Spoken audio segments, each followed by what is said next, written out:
Hello, my lovelies. How are you? You guys are here early. Holy cow. So welcome, welcome. Yes, good vibes, girlfriend. We are all about good vibes. So, hello. How has everyone been? Um, Zara, you have been amazing sitting here waiting for 2 hours. Girl, oh my goodness. That is awesome. And I appreciate it. I so appreciate it. I don't think I have anybody that's not ever that excited to see me. So, how is everybody? Hopefully well. I'm really hoping well. So I have a mess going on in here. I am moving stuff around and yeah, fun times. So I'm trying to get things organized and I am trying to purge things. And I have one of my plant racks actually in here. So my seed starting racks. So my room is a total disaster area right now. So good. I am so glad to hear that you are doing amazing. That is awesome. Kat says she's good, just exhausted. Yeah, I know you guys have done so much work. FYI, so I watched your fire pit, 2 TikToks actually. And so that's awesome that you just kind of enjoying the fire pit and lots of fun. It's just nice to kind of relax once in a while. We need that. We all need that. So you are so welcome, Zara. I appreciate it. I appreciate you being here so early and like for people to be that excited and whatnot um, about me is kind of odd. I'm not used to that kind of stuff. So this is really cool. Thank you. You went overboard today. Why? Just posting one? Well, hello. Do I have Al or Trisha? M and C? Or both? So how has your week been? Al, I am loved. I'm very blessed. I'm very blessed to have the people that I do in my life at this point, honestly. I'm super, super, super blessed. Well, hello to Al and Trisha. Is Denny there with you, Kat? Okay, so I wanted to just share last week. Also remember when I said my birthday is the 11th. Yes. So my birthday was actually just this past Friday, which is I'm going to talk about a little bit. So how was your birthday then? Zara, how was your birthday? I hope wonderful. For whatever reason, I have it's popping up a connection issue. I don't know. He's playing video games. Well, good. Did you get any good gifts, or just spend time with people that you loved, or that you love? I should say, not loved. It's not past tense. You still love them. So Friday was my birthday. Are you guys having buffering issues at all? I gotta put my because let's see here. Sorry, you guys. I'm actually getting a thing from StreamYard popping up in my corner saying that my connection is spotty. So I don't know what the deal is, but anyway. Only from your family. Aw, well, that's okay. That is absolutely okay. So, all right, good. I'm glad you guys aren't having issues. It's telling me that my signal is kind of, my Wi-Fi signal for whatever reason is kind of out. I don't know what the deal is. I do not have my microphone plugged in this time around, so is the sound okay? Okay. So, I wanted to share with you, yes, definitely. I wanted to share with you a couple of things. So, for my birthday, I actually got an early birthday gift from my boo, Chrissy, over at Along the River Homestead. Good. Yay! Sunshine! So I got an early birthday present. And because I wasn't on last week, I couldn't be on last week. We had a council meeting that we had to do, and it was a budget meeting, and so had to be there. So, anywho, I got a wonderful gift from Chrissy, and it is absolutely amazing. So, okay, I'm going to show these to you. All right, first and foremost, I gotta take them out. Okie dokie. So she sent me a box of crystals for my birthday, and if, as most of you know, I am into crystals. Like I love to do crystal work and things of that nature. So I opened this box, and the first thing I find actually was a bundle of white sage. And wow, that's really like, there we go. That's better. So I will be using that to clear my rooms, clear my house, actually. Then I find this absolutely, yes, right? I'm going to smudge absolutely everything. I'm not even kidding you.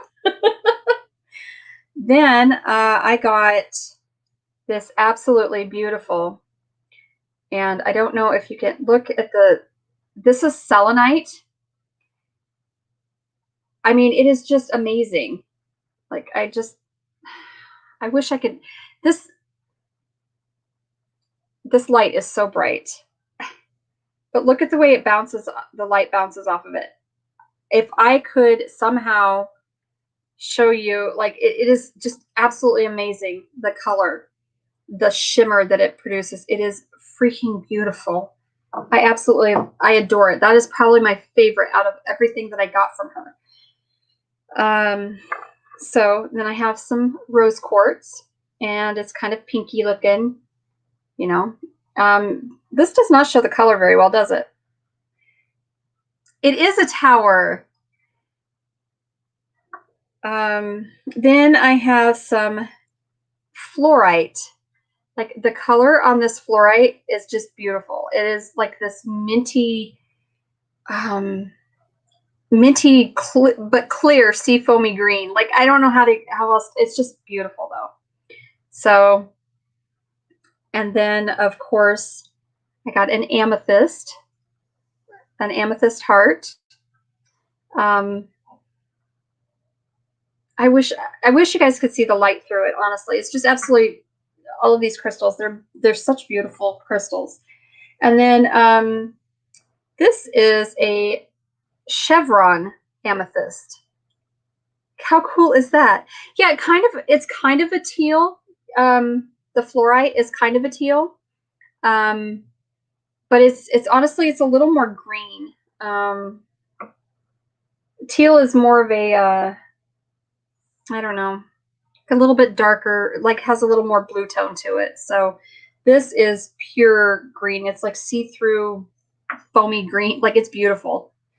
And then the Chevron Amethyst. I think this light is too bright. The studio lights are too bright. They're too white because it washes my face out too. And I'm sorry, but I'm trying, and I've been playing with the lighting today, trying to figure out the best place to put things, but it's just nothing's working right.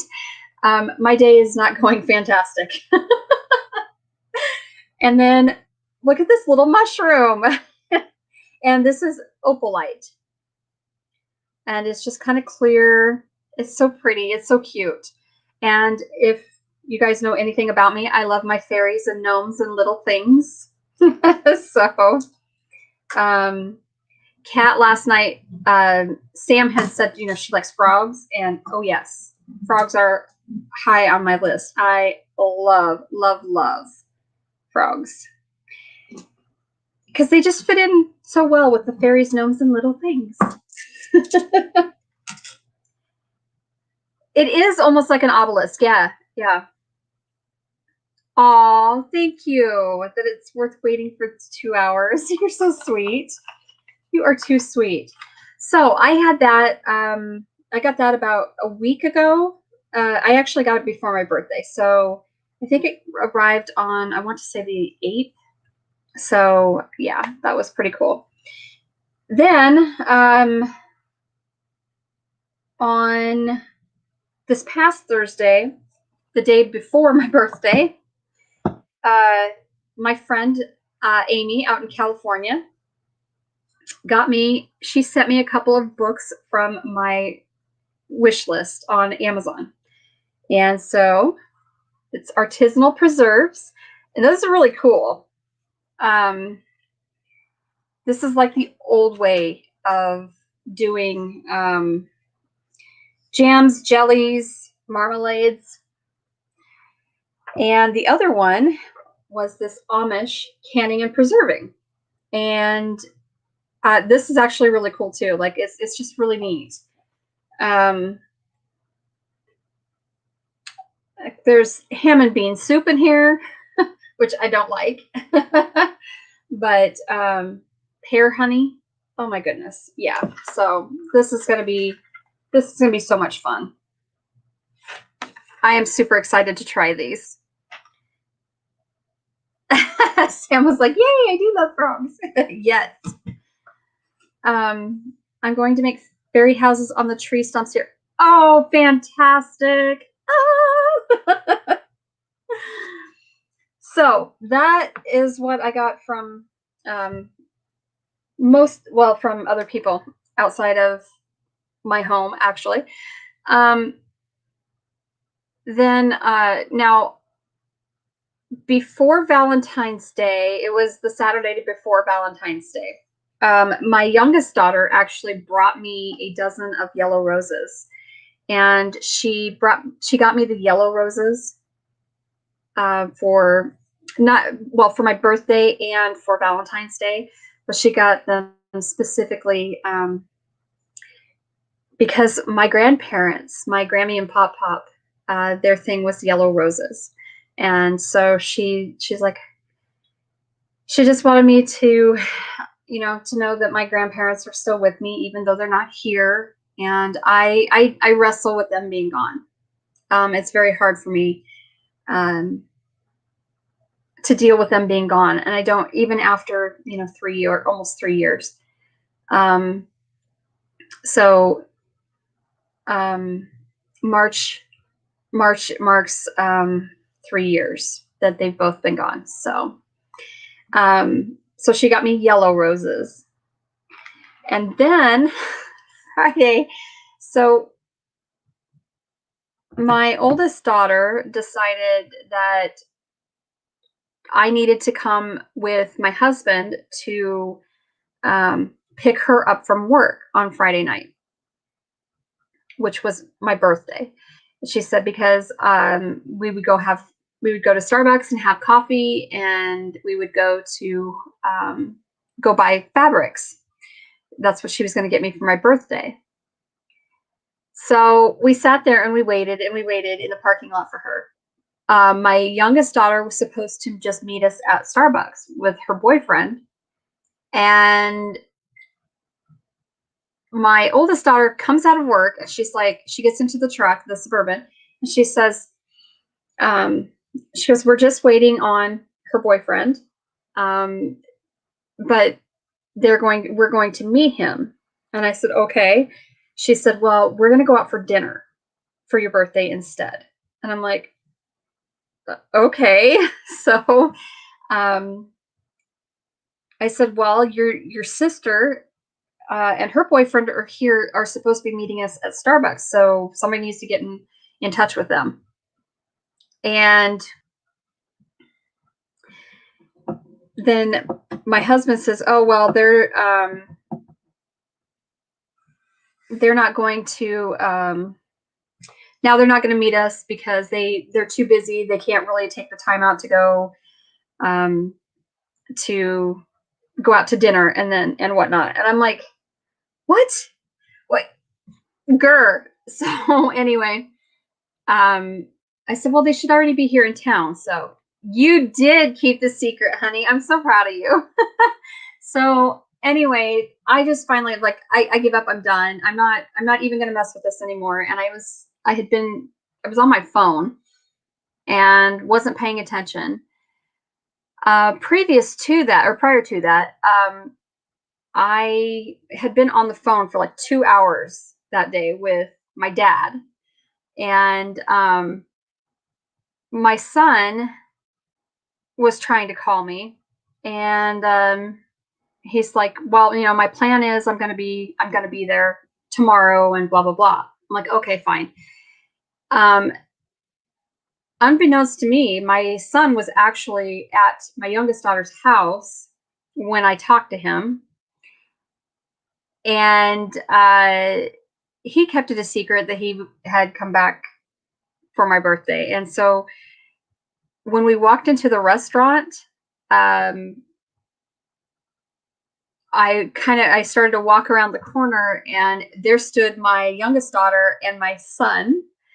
And I just about lost it. Like, I started crying because my kids, like, they pulled this surprise off for me, which is really, really odd. My family is not able to pull surprises off on me. Like Christmas presents and things like that, birthday presents, like they can't ever keep it a secret. And I always figure it out.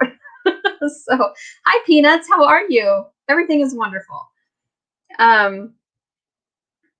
They did do a great job with it. Yep. So I got to have a birthday dinner with my son, both my daughters, my grandson, my husband, and one of my 3 bonus children. So it was awesome. It was such a great night. Hi, Courtney. How are you? So I was super surprised. I was extremely happy, and I even was tearing up still on Saturday when I would talk about it or I would think about it. It was just really great. It was amazing that they pulled this off for me. So it was awesome. Well, good. I'm glad to hear that you're doing fab. So my birthday was most excellent.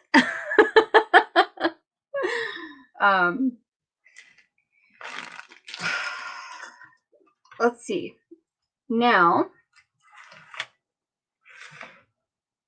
I got into thank you, Courtney. I got into a contest on Instagram with Old Reading Farm and Sweet Pea Farm, New York. So John and Kat at Old Reading Farm, and then Michelle over at Sweet Pea Farm, they decided to get together and do a giveaway. And so I entered it and I won it. So finally, for whatever reason, the U.S. Postal Service is extremely backed up, extremely behind. Like, it's taking very long periods of time for stuff to arrive in the mail, or it's there right away. Like, I don't understand. There's no rhyme or reason to it whatsoever.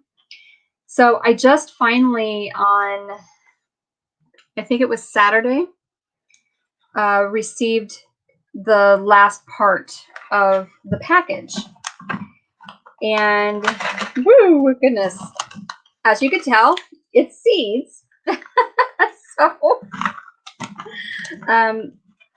So John and Kat ended up giving me, I got a tote bag, the Old Reading Farm. And it's adorable. I love it. And it ended up with all of these seeds, like just a ton of seeds. So I was super, super excited to get that. Because, you know, I'm a seed hoarder.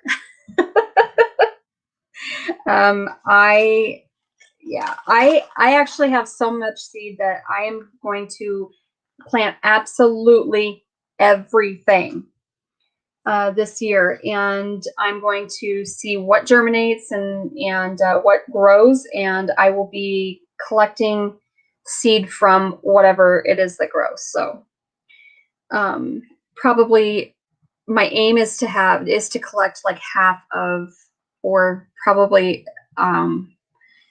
less than that, probably a quarter anyway, of whatever it is that I'm able to harvest and produce. That's what I'm going to,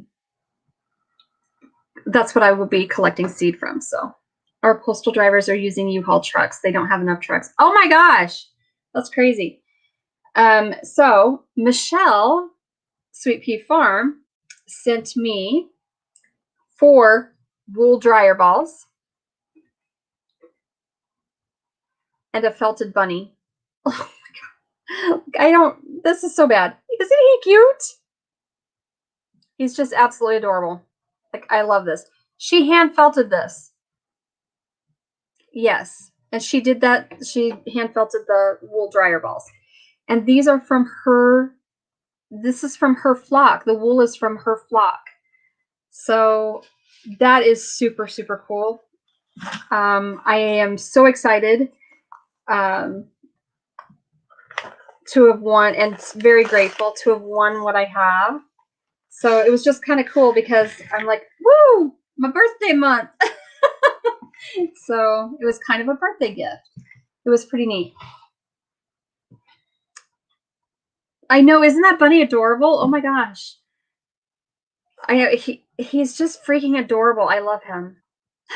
Hi, how are you? Oh my goodness. Well, hi, Lynn. That is awesome. How's the baby? I was actually thinking about getting on Marco and just sending you a Marco because I hadn't talked to you for so long, and so yeah, I'm doing well. I'm doing well. So I don't have too many complaints right now, other than, you know, I'm older and I don't know that I'm any wiser, but I'm older and more pain, you know. I think that's just part of aging, right? So, what else did I get? I was going to show you guys something else and I don't remember. So I am almost done with the Maleficent Masks, and I need to go get some more some more fabric. Oh, good. I'm so glad he's doing well. Aging can be a blessing. I don't know how much of a blessing it is right now because I have got a whole lot of white in my hair now. But I need to finish these out, and I keep saying that, and I just haven't. I hadn't felt good. I've had a really bad sinus infection, and so but I have 13 of these Maleficent masks made, and the only thing I need to go in and add the nose piece, which I have actually measured out and marked, and so I need to go in and sew the metal piece in the nose piece, and the ear pieces. So, but I am super excited because I have I think 4 of the small child size. And let's see, then there's 1, 2, 3, 4. There's 5 of the medium and 4 of the large size. So I'm pretty excited about those. Once I get those done, I actually have orders already. So I am super excited. I need to get them done so I can get them put up on my Square site and get them sold. So yes, white is in. I know. I actually was talking to my daughter, who is the cosmetologist. I said I think I think we just need to strip all the color out of my hair and let it be, like just literally strip everything out and let it go white and see what we come up with. So yeah, I've got the neck crepes easily. Like you can see the skin in your neck just tends to start wrinkling and get crepey looking. So yep, I know exactly what you're talking about. So really, that's kind of all what's going on. Except that we did get some fantastic news. So my husband, the airbrush artist, has been working and doing work for a Corvette club. And one of the gentlemen called and last night and said, yep, you just got new orders and all kinds of stuff. So hopefully that means that we are on the uptick for making money this year. I think we are. I am super excited for him for that, and hopefully that means, some of my goals that I wanted to accomplish this year, which is traveling, is one of them. That is hopefully going to happen because we'll hopefully have the money to do so. I mean, we won't be able to, go on a very extravagant vacation, but at least one vacation will be fantastic. So, well, hi Tina, how are you? So, did you enjoy our thaw today, darling?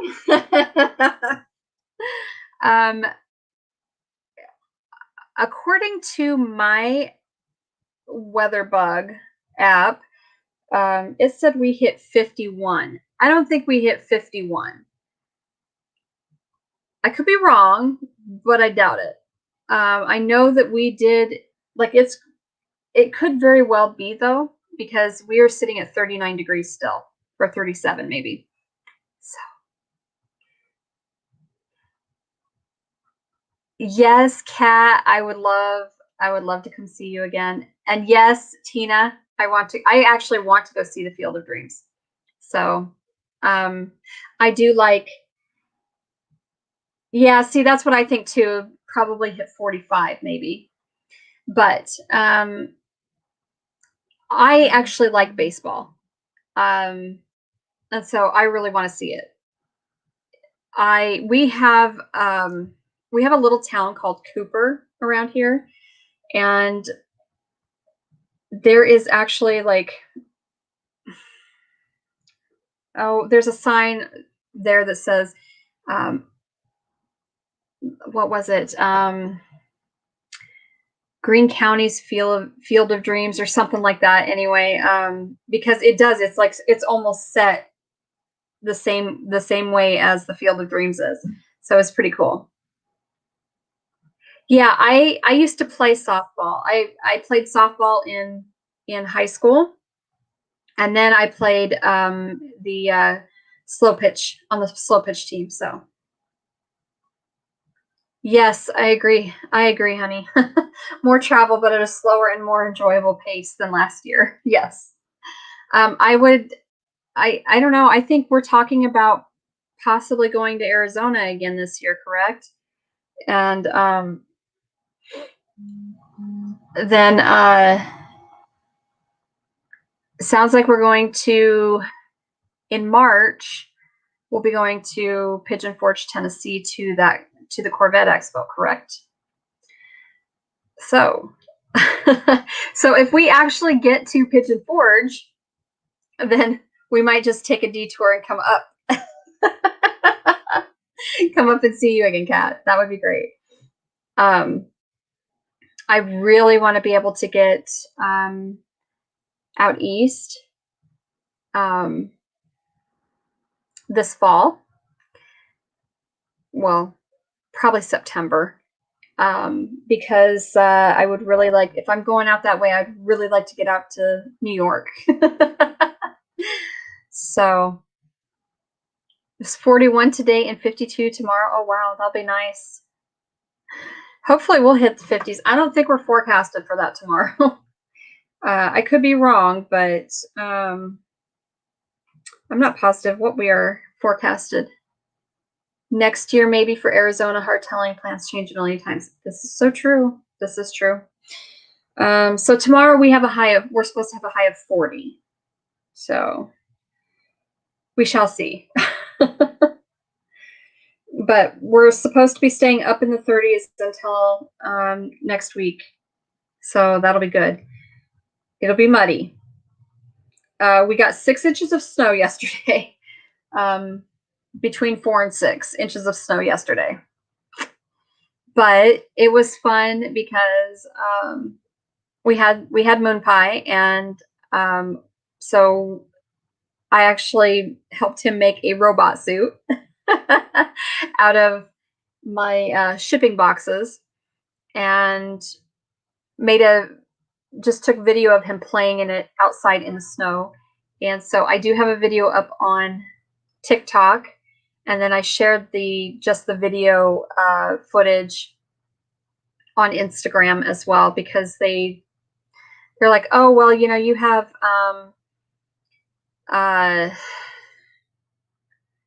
what the heck was it? Basically copywriting thing because of the music. And I'm like, so dumb. So I have not shared it to YouTube yet. So I'm actually going to make my own YouTube short with it, because it is, and it'll be, it'll still be only 40 seconds long, but I'll try and find some robot music again in my editing program and use that to make a short of him. It is so stinking cute. And the robot music it fit the video so well. It was awesome. Warmer than us in eastern Iowa, 35 as a high, and then more snow this weekend. Oh, yeah. So next weekend we're supposed to be getting snow again. Ugh. So 55. Oh, nice. Between 65 and 68 tomorrow. Oh, see, I would love that. I would be just fine with that. It is, isn't it, Kat? It's just so stinking cute. Like, the music just fit perfectly to the video. It was crazy. I use Filmora 9 is what I use, and I paid about 2 years ago. No, just over a year ago. So a year ago, November, I think it was, I paid for a lifetime membership, or a lifetime, whatever, I guess membership. I don't know. Anyway, I paid like $56 for it. It was a Christmas special. So it had to have been in December then. So that would be, it sends me updates on it. So I've gotten new things, new software stuff, elements. There we go. New elements for it. So Hi, Rachel. How are you? Yes, subscription. Thank you, Tina. Looking like we're staying above 40 for 2 weeks and just rain. Ooh, which, we are not excited about the clud. Yeah, I know. It's the clud, the Kentucky clud. Maybe I'll need to. I'll make sure that I bring my boots so I can bring home some Kentucky clud again. Yeah, I just pigtails. I needed it out of my face, but I didn't want to put it all up. So I need to stop wearing my hair up in a ponytail in a messy bun all the time because it's kicking my hair's butt. So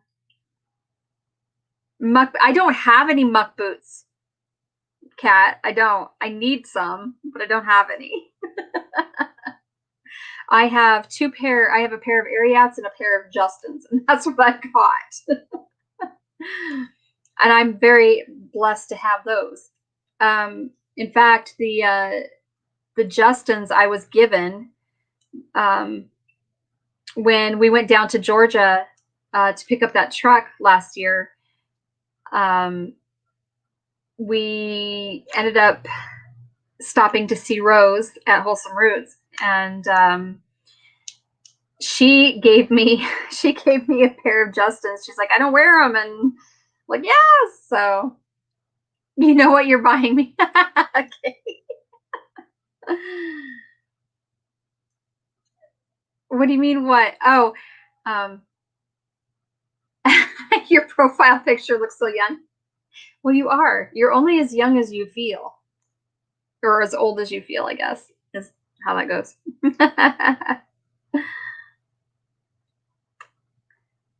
I couldn't live without my mucks ever again. I know. I do need a pair. I need to get Tony a pair, and I need. Yeah, he needs some new work boots in general, and he just needs new shoes, and he won't ever spend the money. He's like, I don't want to spend the money on them. Hi, Deb. Oh, fun times. Yes, the grocery store. Fun times. I hate going to the grocery store. Oh, what to know muck boots? I know. It's the dumbest thing ever. I know. So I have a pair. They're not mucks though. They're just like garden boots, and they were just. I went through them really quick. Like I have gone through 3 pair in the last 4 years. So yeah, it's been crazy. Hi, Jess. Yeah, I know you need some mud boots too. We do too now that all the snow has melted. Got like 5 inches of mud here. Yeah. So we had a lot of melting today, and I don't even want the dogs to be out in the front yard because they're going to come in just huge mud balls. So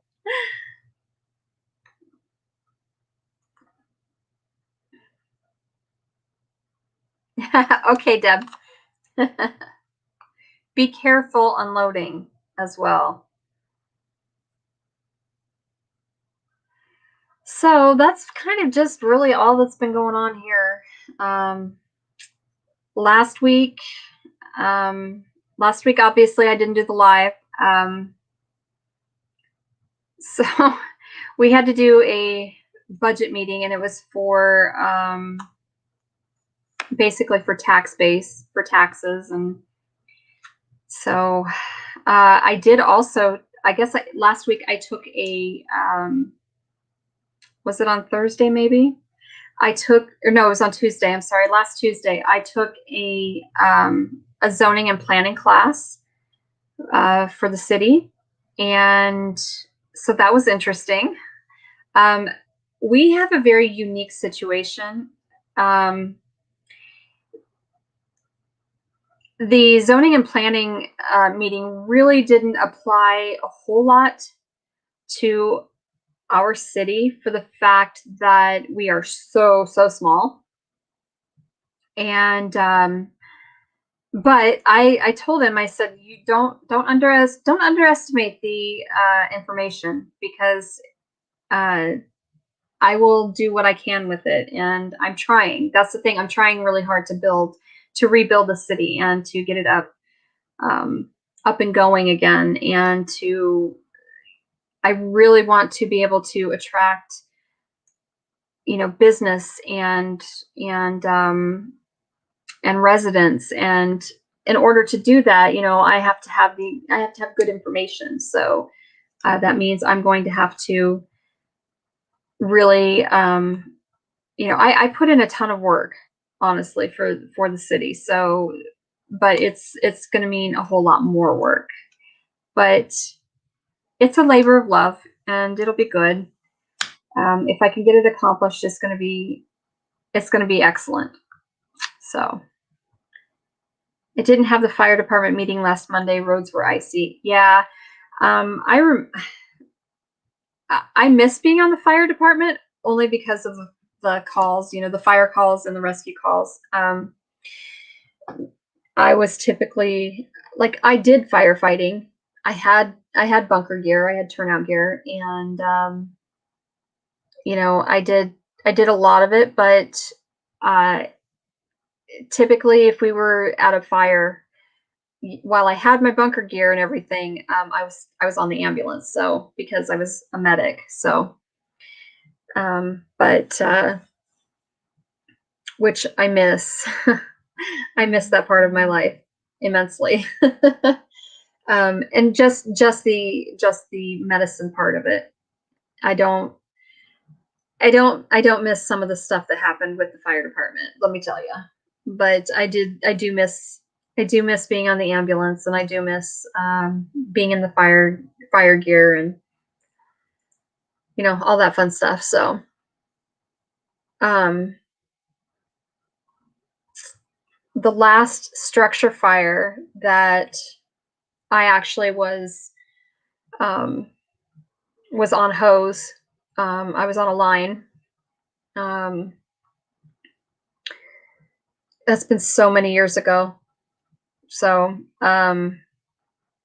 but it was a very large structure fire, and which is, it was it was a 2-story home, but it was like a Victorian style home. Like, it was huge. It was just not really Victorian style. I don't know, but it was a huge 2-story home, and it actually started in the basement. So, and then that was the very last structure fire I was on, and like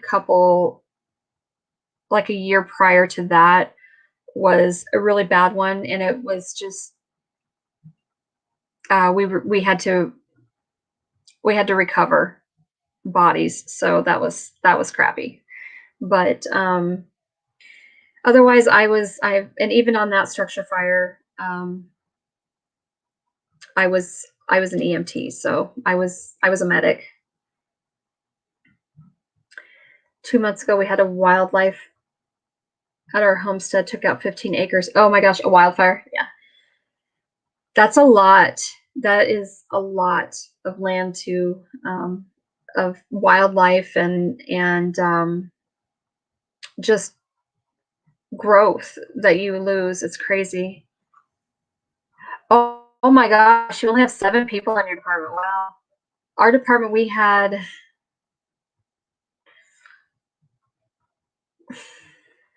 might have 7 people show up at a structure fire, because we were volleys. Volleys that's all you can do. I used to be a part of the volunteer fire department. I was a photographer, secretary at meetings, and I helped care for the guys. That's awesome. That's awesome, Lynn. Yeah, um I miss the ambulance. I'm telling you, I miss that rescue unit. I miss being on that ambulance. That I mean, for a gift.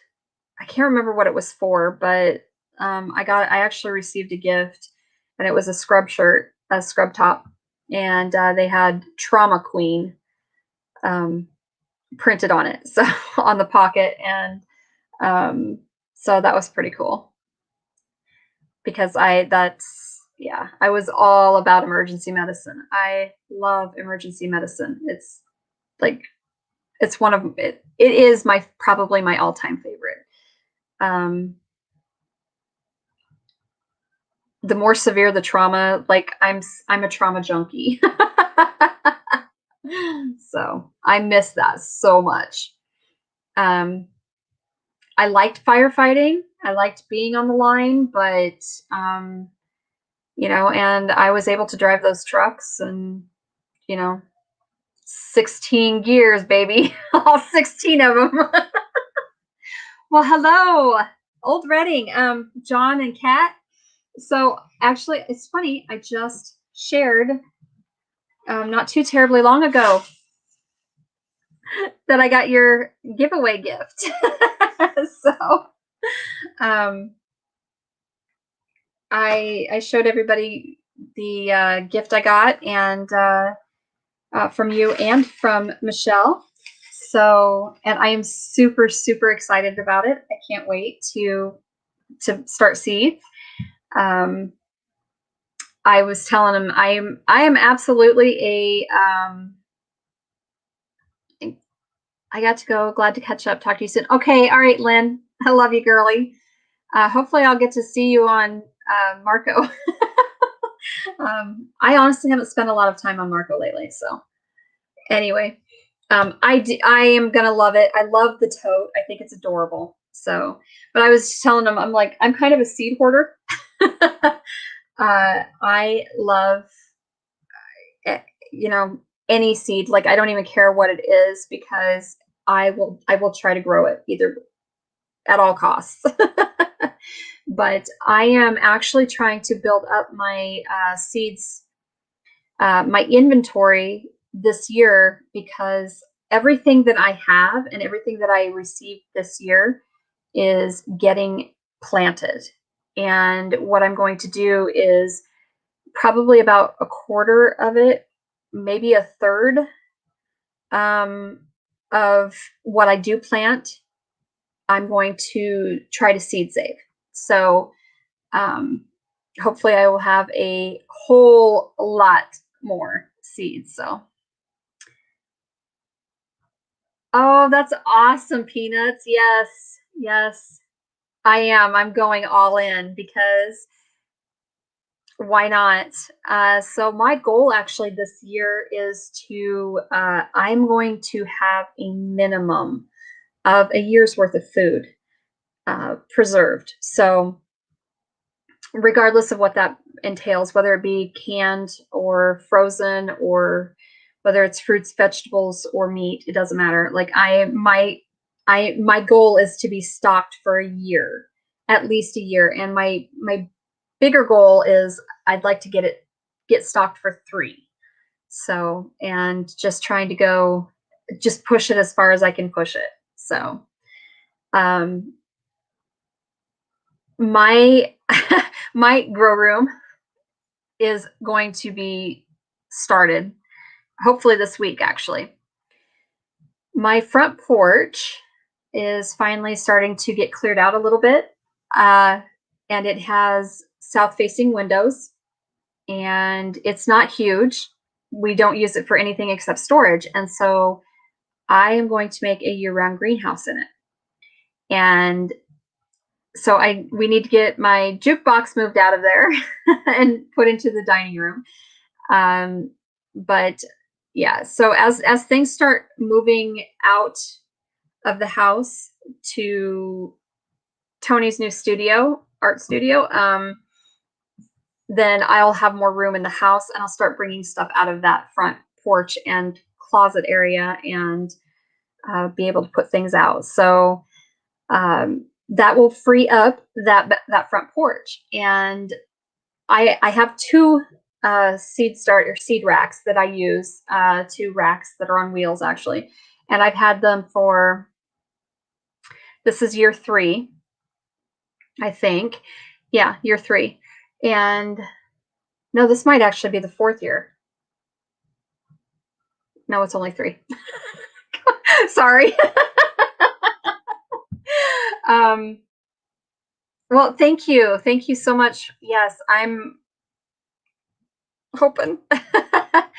Oh, that's what I was going to tell you guys. I totally forgot to bring it in with me. Darn it.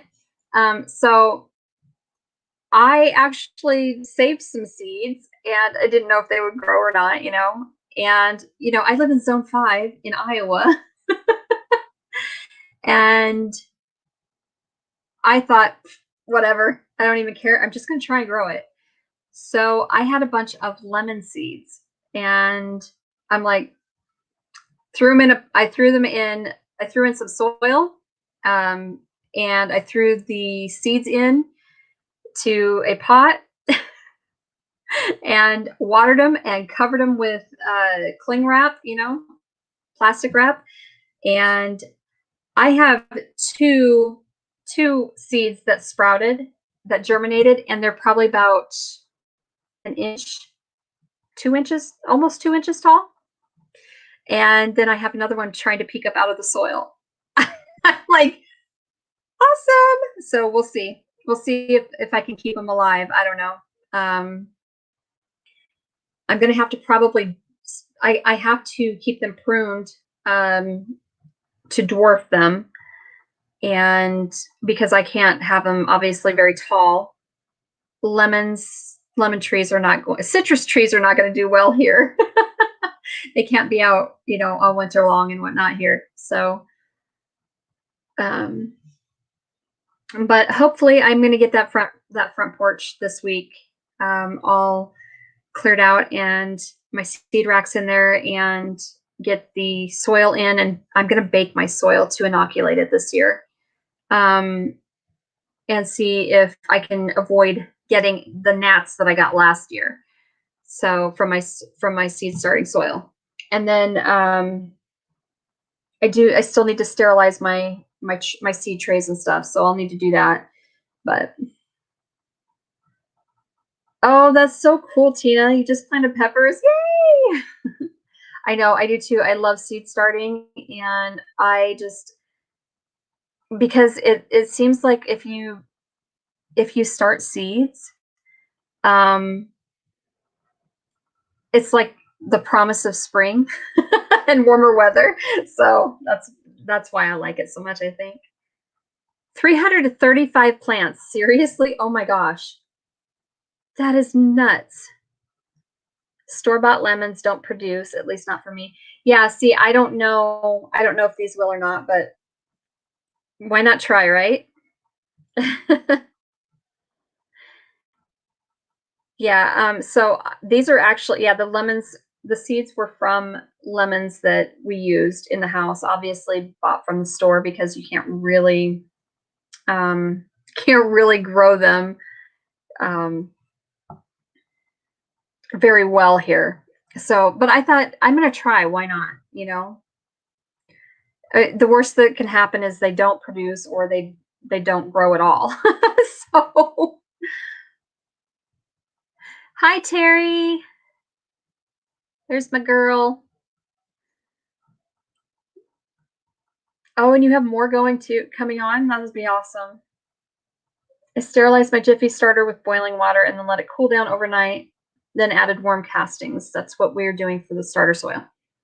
I don't have any worm castings. I suppose I could probably order some, but I haven't done that. Yeah, I will see, I did that last year. My seed starting soil is I use black gold. I love black gold. Like, it has worked so well for me. But for whatever reason, last year I got so many gnats and gnat eggs in there, and I use boiling water. I boil water from my tea kettle, you know, on my stove, and dump it in, and yeah, I you know, stirred around, and I let it sit and cool down. And yeah, I had so many gnats last year. It was crazy.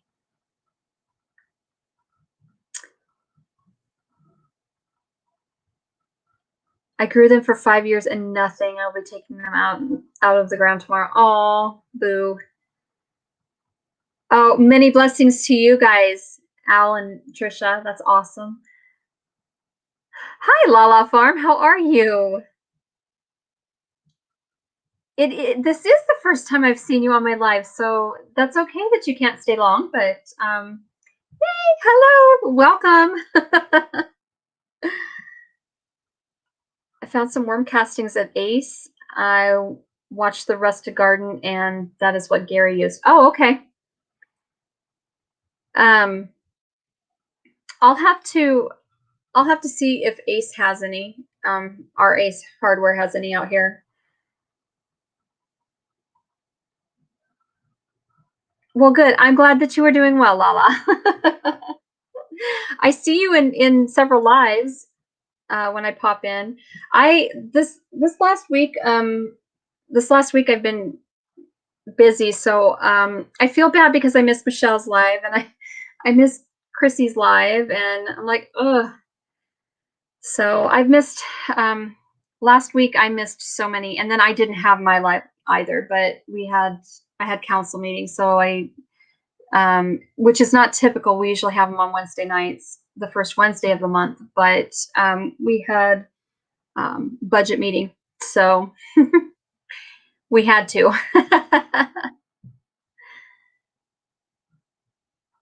So yeah, then Tuesday I took a zoning and planning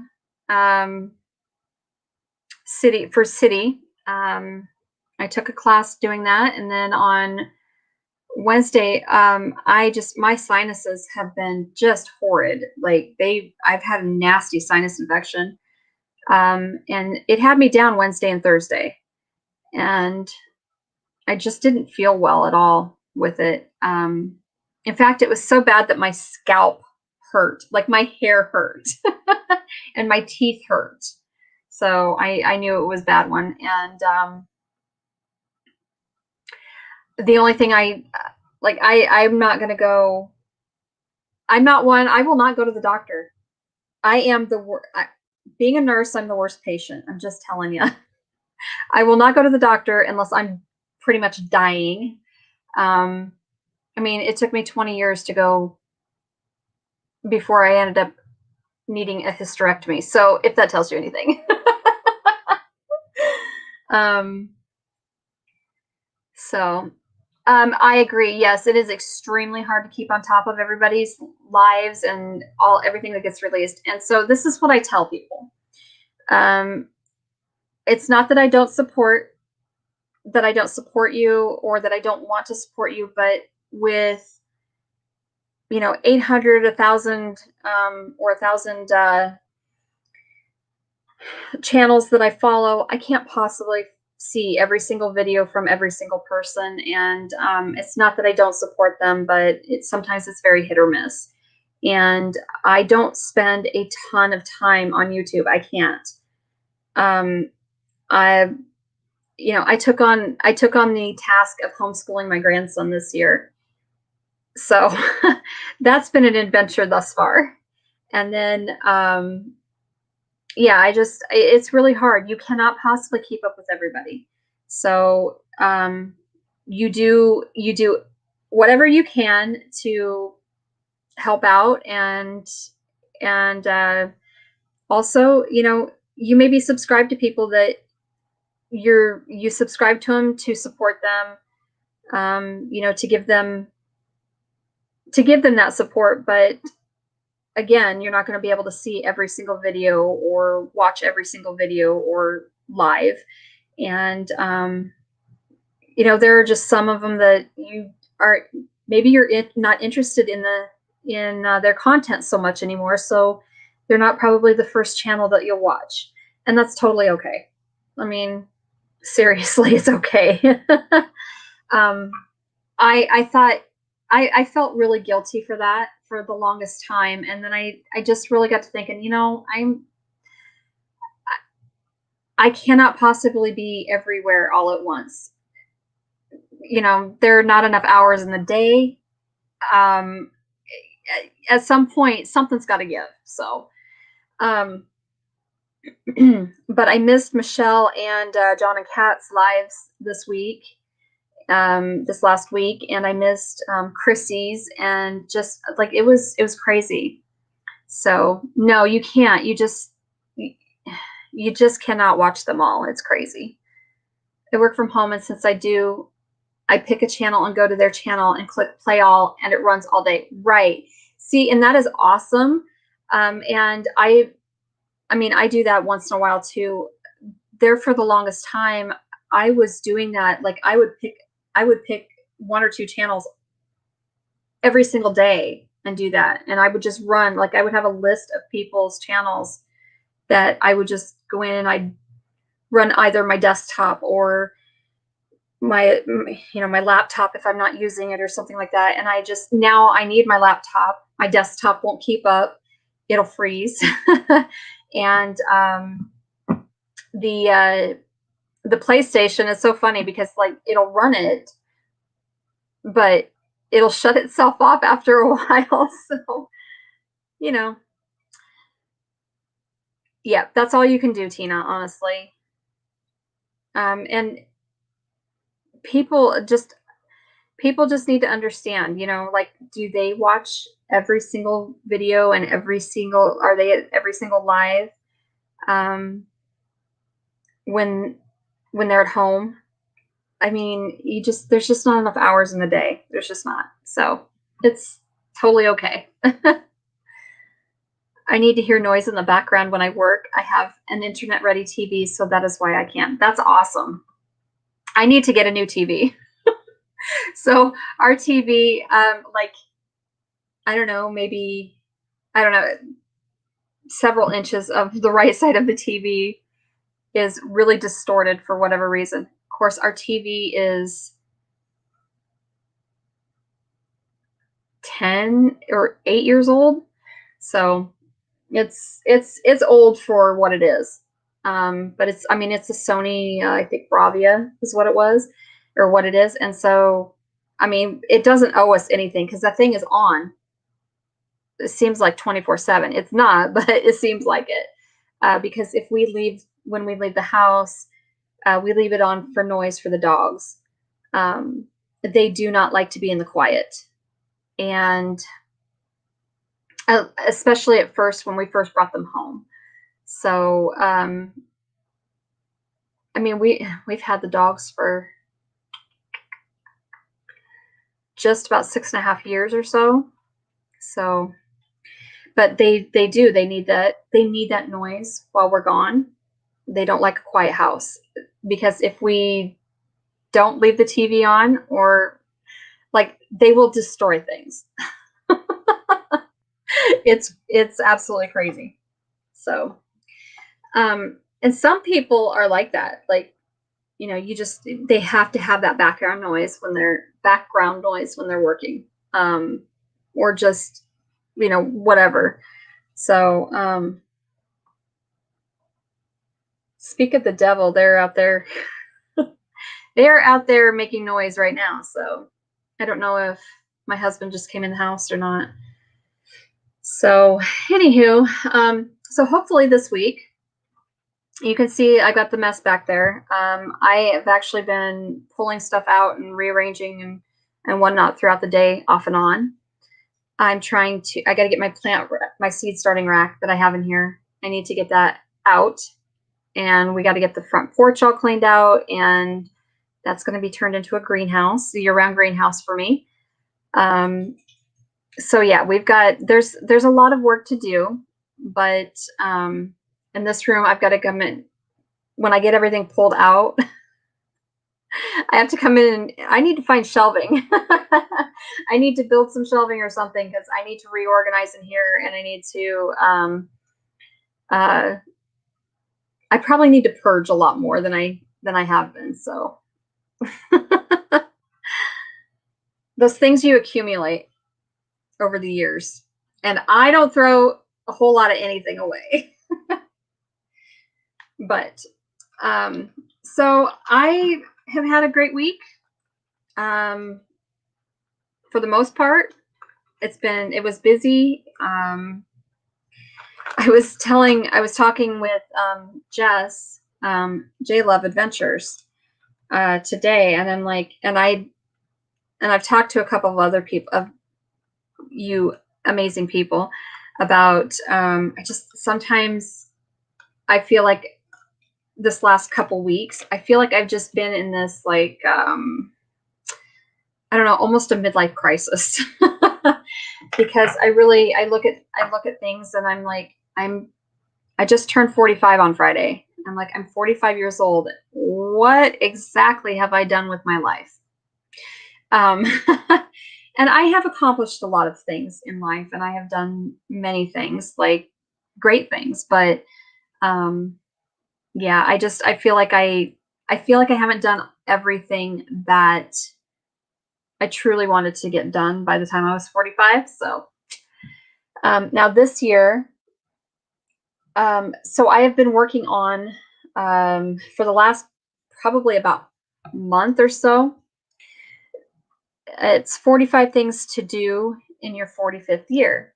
And like there's challenges out there, 50 things to do by 50. And I figured mine's just going to be a little different. It'll be 45 things to do in my 45th year. So my 45th trip around the sun. So that's kind of what I'm looking at. So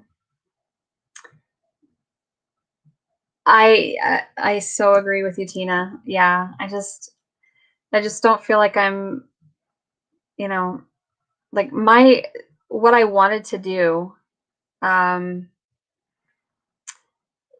obviously I was a nurse, and I loved what I did, and I really wanted to go back to school and either become a nurse practitioner or a DO, and actually certify in uh, as a naturopath. And that's not going to happen. So sucks. So, and I didn't choose that. My brain injury and whatnot took that away from me. And so I've had a really hard time. I grapple with that every single day of my life. So I totally understand where you're at, Tina. Totally. And yeah, I'm like, every year, it's like, it's one more year that I didn't get something done, something that I really wanted to accomplish in life, or, maybe there's a trip or something. And so what I've done this year is I have big things on my list, and my list isn't complete. That's the whole, like, that's the kicker, is that my list is actually not even completed. I have like 10 more things I need to come up with. But I've done things just as simple as I want to finish the embroidery and that I started, and the quilt. So to make it into a quilt. And it's a huge embroidery piece. It's humongous. But I want to accomplish that this year, and I want to get it put together and say, hey, I did it. So I know, Jess, your greenhouse project is yeah, I know, but it's the time. I'm telling you, girl, like, there's just not enough time. There are not enough hours in the day to possibly get everything done, and that it is frustrating. And frankly, it's a little disheartening. I mean, to be completely honest, it's very disheartening when you don't get you start something and then you don't get to finish it for whatever reason. There's not enough time, there's not enough money, there's not enough, I don't have enough energy. There's always something, it seems like. And so a friend of ours, he I mean, went to high school with him. So anyway, he would actually say something like, I don't know what it is. You just got to want it. You got to want it. And so if you want it bad enough, you figure out a way to get it done, right? That's kind of the way it. But that doesn't work for everything. So this week, I definitely am going to work on this room some more, and I probably won't get it done, but I'm going to try. I'm going to do whatever I can, little bits here and there, you know, baby steps, I guess. And I really want to get that front porch cleared out and get seeds started. That's like, those are my goals for just for this week. So get caught up on, you know, deep cleaning some things and yeah, all that fun stuff. So I need to get moving on a few things. So we'll see what I actually get accomplished this week.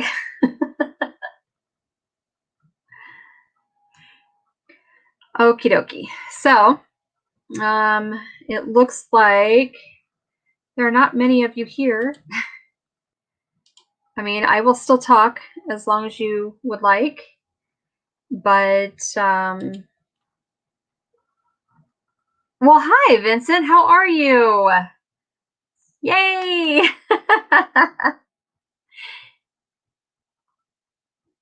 So how was your week? I know that you had said that you were trying to well, hi James, how are you? I know you were trying to get in last week, but like I even had a friend of mine that he's like, I call him, he's like my little bear. So anyway, he's like, okay, I was waiting for you to go live. Where are you at? Okay, then. Well, isn't that awesome? I am doing wonderful. I had a wonderful birthday last week. Got to spend it with my family. No, no, no. That damn thing. Deb, I did not mean to do that to you.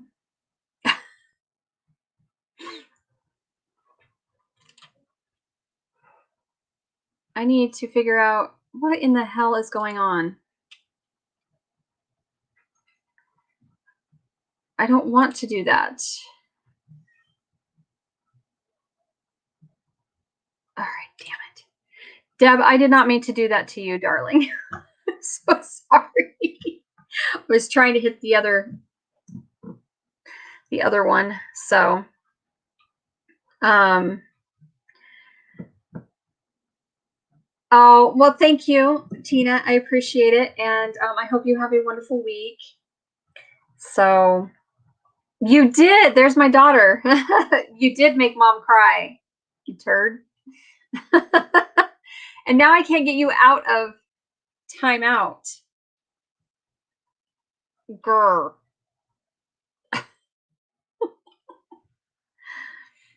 The king of my LARP had called for assistance in the making of sashes that represent awards for players who are considered the epitome of their class. Ooh, awesome.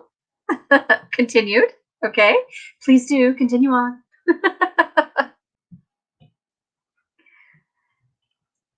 I did make a new TikTok, and so that's up, and that was my of my grandson, which was great. So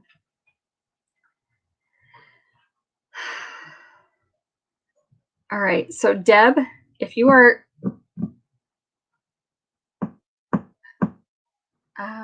So I ended up making 9 sashes with trim. Took me all week. Then I illustrated some special titles I made for some folks at my holding. So I did that. Then I was rewarded my own title for all. Well, hey, way cool. That is awesome. Hi, getting started. How are you, bub?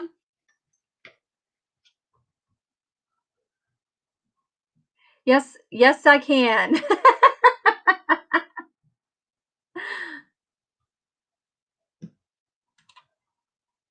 All right. So I feel so bad. I hit the wrong damn button and I can't get you timed back in. Damn it. Deb, I'm so sorry. I feel bad. I feel horrible. Uh, so that was my week. Yeah, my week was busy. So um, I did not do the live on Monday because I had last Monday. I had council meeting. We had a special council meeting because it was budget. Um, it was a budget meeting, so we had to go through all of that fun stuff. So I know, Buggy. I didn't mean to. So for whatever reason, yes, I went to go get the person ahead of her, and it popped up as I was trying to time out the other person because we don't need to be talking about getting stuff stuck in a vacuum cleaner and all that other stuff. Like everyone is welcome, but come on, just behave. That's all you have to do. Honestly, it's not that difficult. It's really not. So when Deb gets back, because I just put her in. I put it in timeout. Hers was being naughty. So she's not in jail yet. All right. So, Bub, how do you take care of that then? Is that her? I wonder if she's texting me.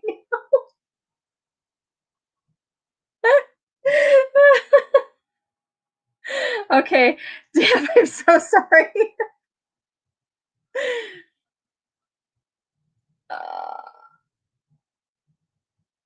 She says she's been kicked out of better places than mine.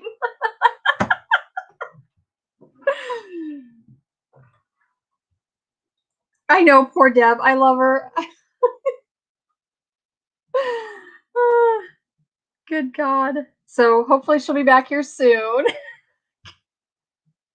I just feel so bad. Anywho, um, I know, right, Jess? Well, stop looking away then. I know. Are you watching Our Half Acre Homestead on Two Family? Um,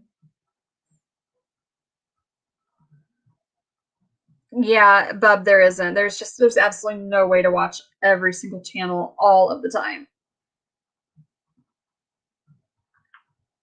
Give me time, Jess.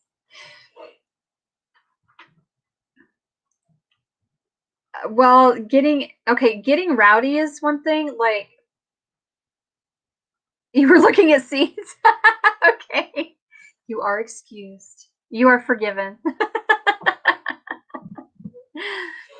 Yeah, no, they're just well, we'll talk. I don't have a problem with talking about things. I just don't I don't know. Just you don't have to be people don't have to be crude and crass and yeah. Like there's no reason for it in all honesty. So, and there are only 6 of you in here. All right. So My God, how long ago was that? I certainly hope that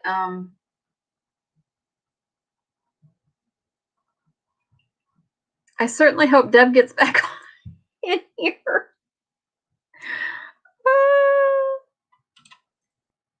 Eventually got to warm into the rowdy. Can't just curve the chase. True. True, true.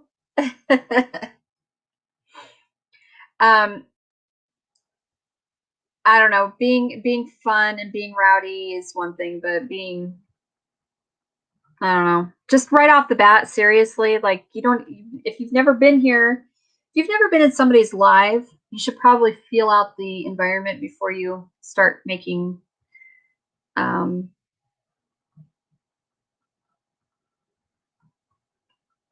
stupid statements. Let's just say that. Typos drive me effing nuts. I know, right? Yes, we still love you, Deb. Hurt you? I promise I still hurt you. I didn't do it on purpose. I promise.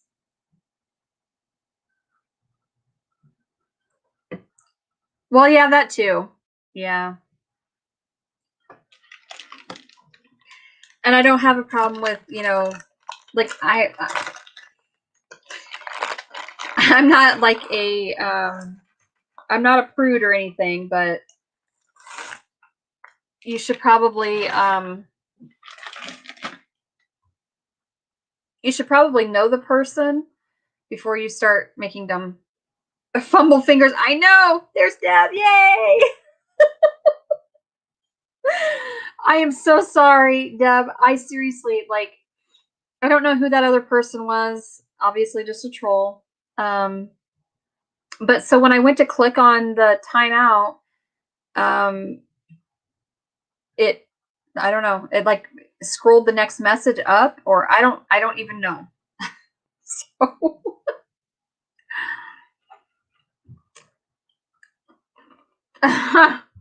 I've been well for the most part. I do have sinus issues going on, but the snowmen are starting to actually melt and dissipate. Okay, good. I'm glad you forgive me, Deb.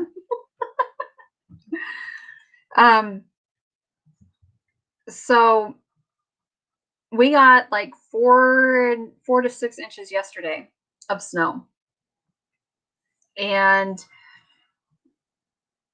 my grandson and I made a robot suit. And he was out in the snow playing in it, and I filmed him. Like, I filmed all kinds of stuff, and I even filmed the drive home from dropping my daughter off at work yesterday. It was crazy because when I got to the road that comes into town here, when I turned onto that road, it had not been touched by a plow. Yeah. And it had only been, it had been snowing for probably 2 hours, and it was just crazy deep. It hadn't even been touched. And so that was fun, trying to find the road. Thankfully, it was daylight and it wasn't dark, because I probably wouldn't have been able to find the road. I seriously would have just pulled over somewhere and sat there until it quit snowing. Because I don't drive in that. I hate driving in that stuff. I don't like being out in the snow. I don't like being out in the cold. I don't like being out in, especially if it's icy. Yeah. So, but I was actually talking about, speaking of sprouting, I have, I took a pot that I had and filled it full of seed starting soil. And I had saved a whole bunch of, I don't know, probably a handful worth anyway, of lemon seeds from my lemons that we've used. And I just threw them in the soil, watered them, and threw some cling wrap over the top of that, and I have about 1.5, 2-inch, maybe 1.5-inch, probably. Two of them have sprouted, so they're about almost. They're probably about an inch, inch and a half, so somewhere in that area. And I have one that's trying to peek through the soil now. So the problem with this is that I live in zone 5. Citrus doesn't grow very well in zone 5. But I figured I had them. Why not try? So Terry's working on bagging crickets. Woo! I saw a great meme last week. It's a pic of snow-covered road, and it said, in Ohio, we like to play a game called I Am on the Road, or Am I on the Road? Yes, that's pretty much. That's pretty much what it was yesterday. It was crazy. So, yeah, I just thought, and it was fun. It was fun to build to do the boxes with. They were just shipping boxes from the Postal Service, and it was just fun for him to do that, and then actually see him playing outside in the snow. And yeah, it was great. So I now have video for posterity. Yep, why not indeed?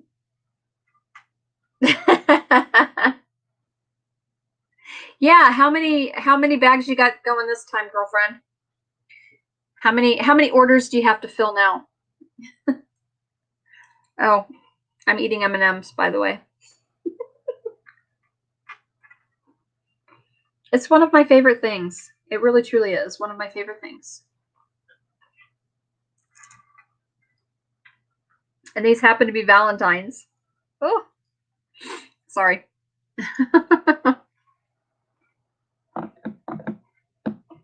I decided to eat cheese ravioli for my dinner tonight. So I just bought the frozen pre-made cheese ravioli.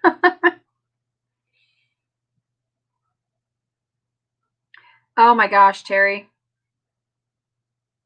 I'll bet they do smell. But do you have more space to do it in now, though, right?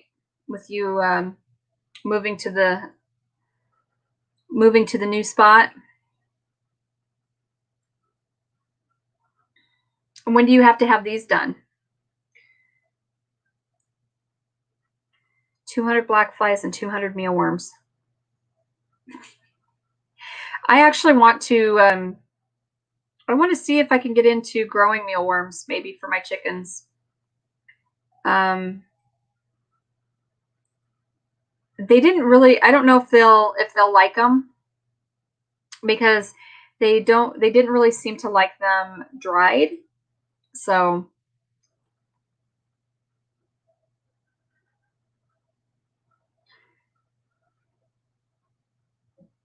yeah, I don't know how hard it would be to do. I know that, like, so for doing mealworms, Wholesome Roots, Rose has a video on how to do them. It's a great tutorial. Let's see, there were a couple other ones that did mealworms, that did a video on mealworms. It is not hard to do them. I don't think it's expensive. And then so she was also talking about in her video that the soldier flies will actually come along because of the quail droppings that she has. She raises quail as well, and so the droppings and stuff, they actually attract soldier flies. So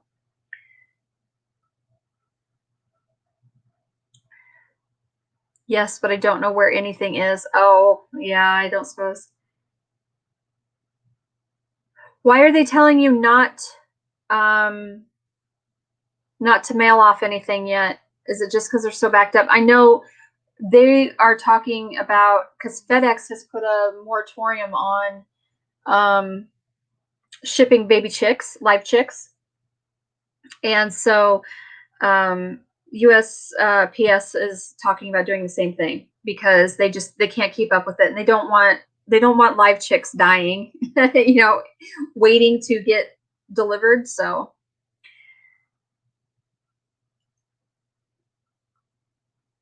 right, yes, if you put something out, meat scraps and stuff. Yes, yes.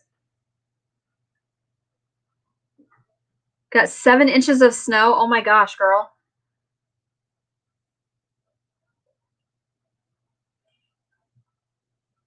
I saw that you had, oh, excuse me, hiccup.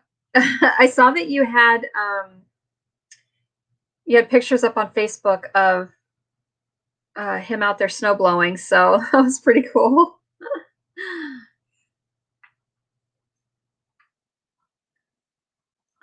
I need to, yeah, I really truly need to do something like that with, but I mean, winter time, obviously.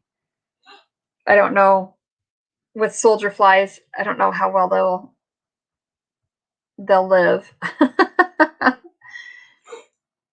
But with mealworms, I know they're super easy to. I mean, you feed them scraps essentially. You need to feed them good scraps, but so I would think that it would also attract soldier flies. So I agree, Buggy. I absolutely agree. The weather yesterday was gross. I am so ready for spring to get here. Um, so this weekend I may have you come help me, Bugs, if I don't have the front porch done and this room all pulled out. So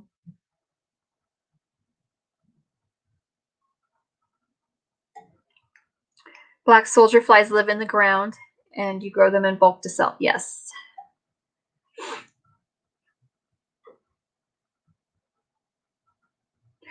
Yeah, see, that's what I was thinking, was that there's a difference between the house flies, or there's a difference between various flies, obviously, and that there was a certain way you had to actually grow and produce those. So I cannot work the snowblower because it needs hands, and I fall down if I don't use at least one crutch. Yeah, I would just like to have a snowblower. We don't have one.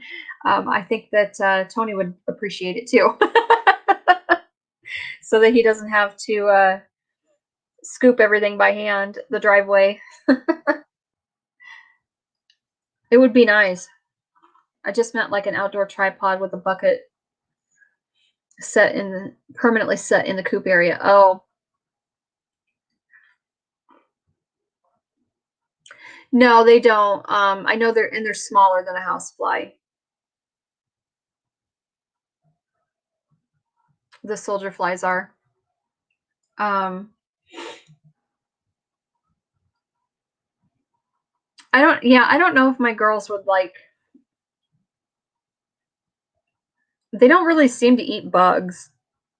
Maybe it's because I have only fed them like organic grains. I don't know.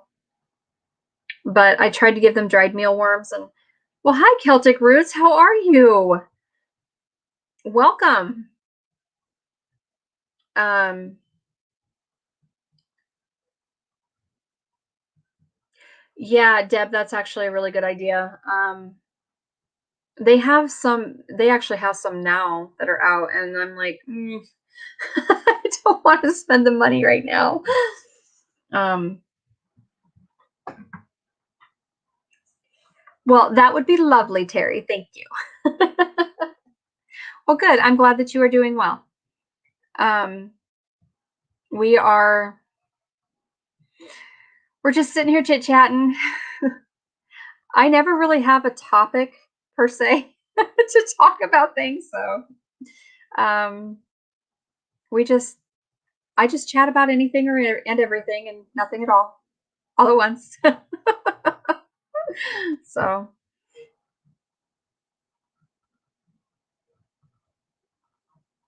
I don't know what the Hubs is in the house now. So yes, now we're chatting about soldier flies.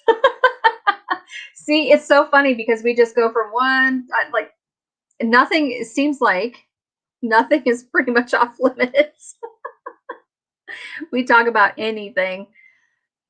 Um, I will say I need to start doing some more filming some more content, but I was actually I've been talking to a couple people about this.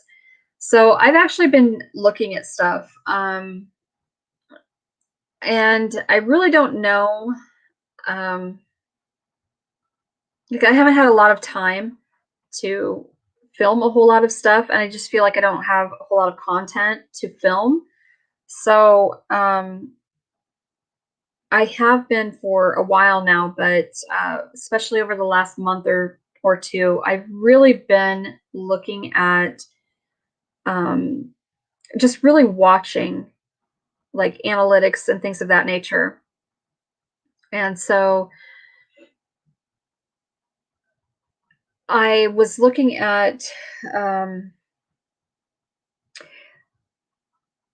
it was brought up about SEOs, search engine optimization, and I'm like, well, yeah, you really do need this really needs to you need to optimize it as best as you can, and so um, I just really encourage people to make sure that you put in really good keywords, really good tags, things of that nature. Make sure that your SEO or that your SEO score is a minimum of 50. Um, I have seen a lot of the bigger channels, their SEO scores they're not good. Like they're not they're not tagging things right, or I'm not real sure what the deal is. And so I just kind of wondered what um I don't know. Like I'm wondering how people are actually making their channels um super successful and quickly. And so I really got to looking at different channels that are very large, and then channels that I've noticed that are just really blowing up real fast. Like they're really, well, hello. There's a fuzzy or something floating around. Um, so, and I've noticed that those who make longer videos, if you are over about the 10-minute mark, you're kind of in trouble. You won't get the audience retention. Like you won't actually have a good click-through rate for the video. The style in which you present the information or present the whatever, the entertainment. And are you doing a lot of voiceover? Are they doing a lot of is it DIY? What are the topics that are doing really well, kind of thing? So yeah, it's really super important to look at all of those things. And so I've really been looking at them, and I am kind of thinking I need to actually continue to change things up and probably end up doing a different style of video than what I normally do. And so I haven't really put out a lot of content at all. And I had put probably 2 weeks ago, I put out my chalkboard video, and that doesn't have as many views on it as I thought it would have. Yeah, so I'm really gonna have to, and I really need to you really need to gear your channel. Um, you want to be able to cross genres and whatnot, but you need to probably gear your channel um, in a style that people can relate to or really like. So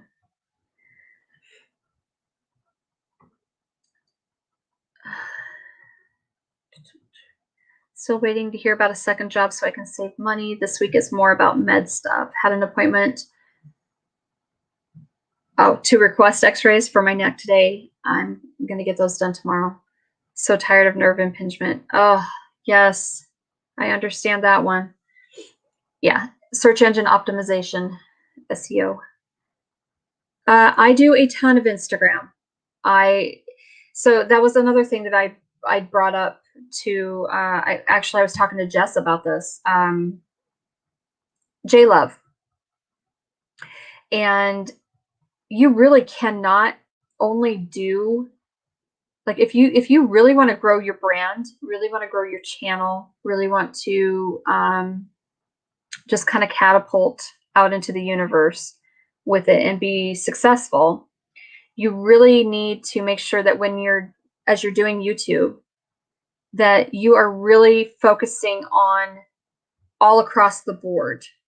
Whatever social media that you have, make sure you are keeping up with it and staying on top of it and really adding to that particular account. So like my Instagram, I'm really focusing a lot on my Instagram right now, and my Facebook, my business Facebook, and trying to make sure that I am being very interactive on there, and then directing people to my channel, my YouTube channel. And so you really have to you really have to weave those into each other, and you really have to put a lot of work in. I think that I think that if you don't really put work into it, you're not going to get anything out of it. So I wish Jay was on here instead of me. He really has done a lot of research on this topic. Oh, awesome. He's been saying he has to think about our videos from a producer's perspective, meaning its fluidity. Exactly. That's exactly what I'm talking about. So you have to look at it. So when you're out and filming for something, you almost have to really make it a full production. Even if it's as simple as you going in and taking care of the chickens in the coop or in the run. It really needs to almost be a full-on production to do that. And the reason for that is because if you stylize it, and if you really run it through your entire channel that way with all of your videos, it gives you that fluidity throughout your entire channel, and it actually attracts people, and it'll keep people because it's a constant. It's almost monotonous sometimes.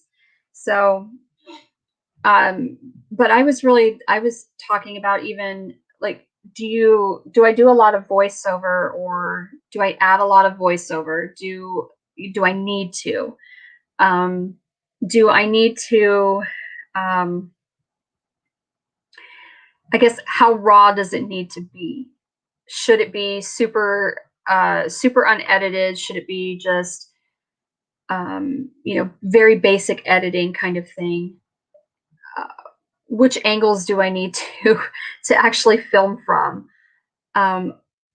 It's a big production. If you really want to get into a more professionally made brand, then you really have to up your game. And so you need to make sure also, when you're doing your SEOs and stuff like that, and when you're going in and you're tagging your video,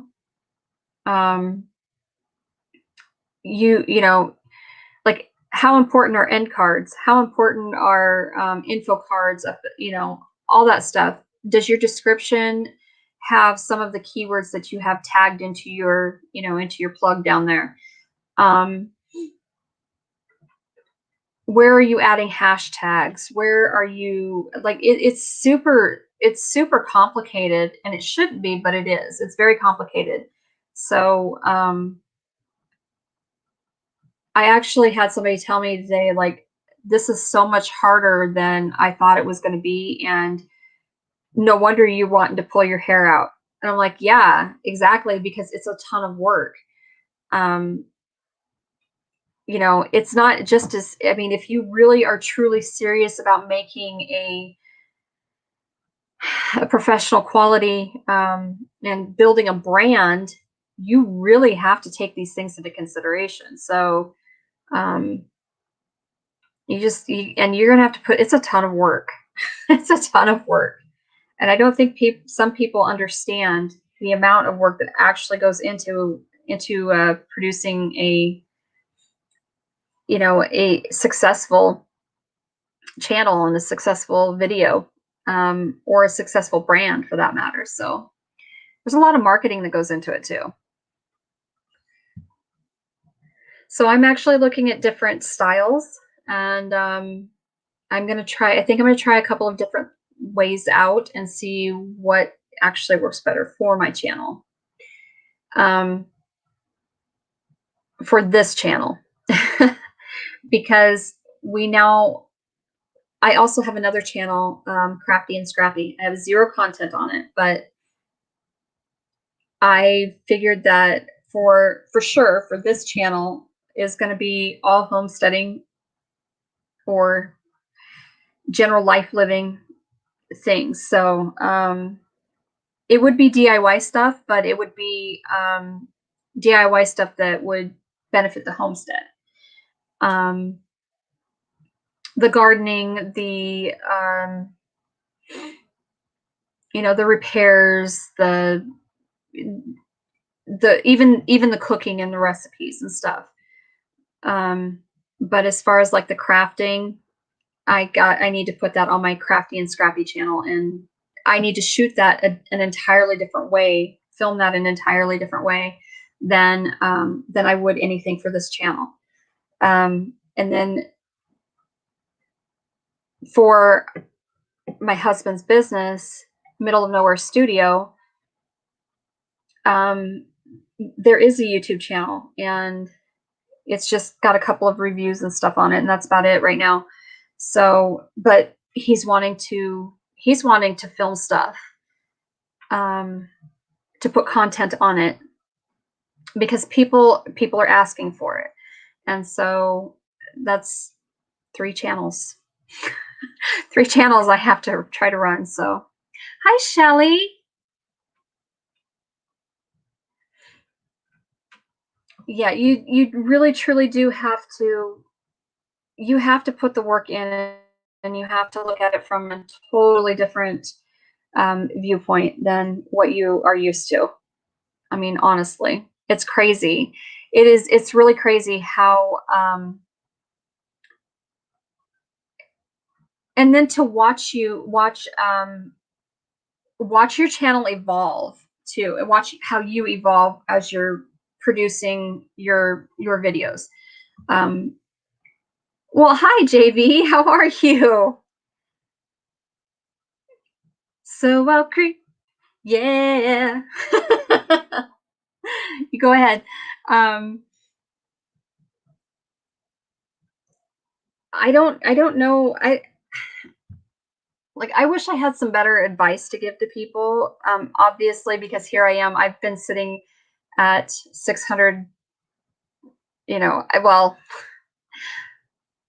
I don't have my 1K and for subs. Now, looking at my hours, yesterday I was at 28-25, and just about a month ago I was about 3,100 hours. So every month or every day, you lose so many hours if you're not getting them replaced on that date. So it sucks. But I also know that I'm not putting out the content that I was putting out a year ago, and or 2 years ago. And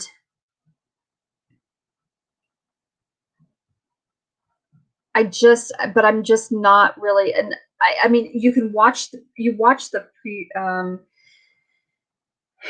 can watch the progression. Like I've seen the progression in my channel, um, where my editing took off, where my filming took off, all of those things. But now I need to stylize myself. I need to stylize and brand my channel a whole lot better than I do. So yeah.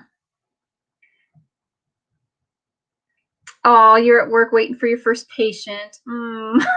That's always fun, isn't it?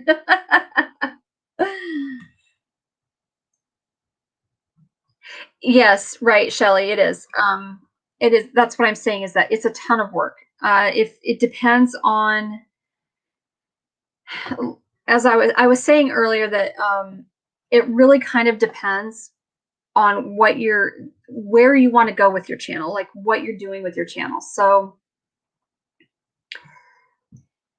I'm wanting to stylize it and brand it a little bit differently. And so that's why I have not. Yeah, I know, right, Jess? Yeah, that's just the thing. Like, what keeps my channel going are like the random videos once in a while, and um, the fact that I do a live, every week. That's what has kept my channel afloat thus far. So, but yes, it is a constant, like, people kind of made fun of me, but I said it's something that you need to schedule when you're putting out videos. So if you are putting out a video, are you putting it out once a week, twice a week, every day, whatever. So so I actually have a calendar, and I I need to look at it, and I need to go back to doing this, because this is what I used to do. I have to film on this day, this day, this day, and I will film and edit. I'll film like a ton of stuff, and then I need to sit down and I need to edit, for a day or two, and then I need to start releasing videos, schedule them for release on particular days. But I actually had a filming schedule, an editing schedule, and a release schedule. Not even just for YouTube, but for Instagram, for all of it, like Instagram, Twitter, Facebook. I had I think I'm just gonna delete my Rumble channel. Like, there's no sense in it. I'm having a hard time with it anyway. So hi,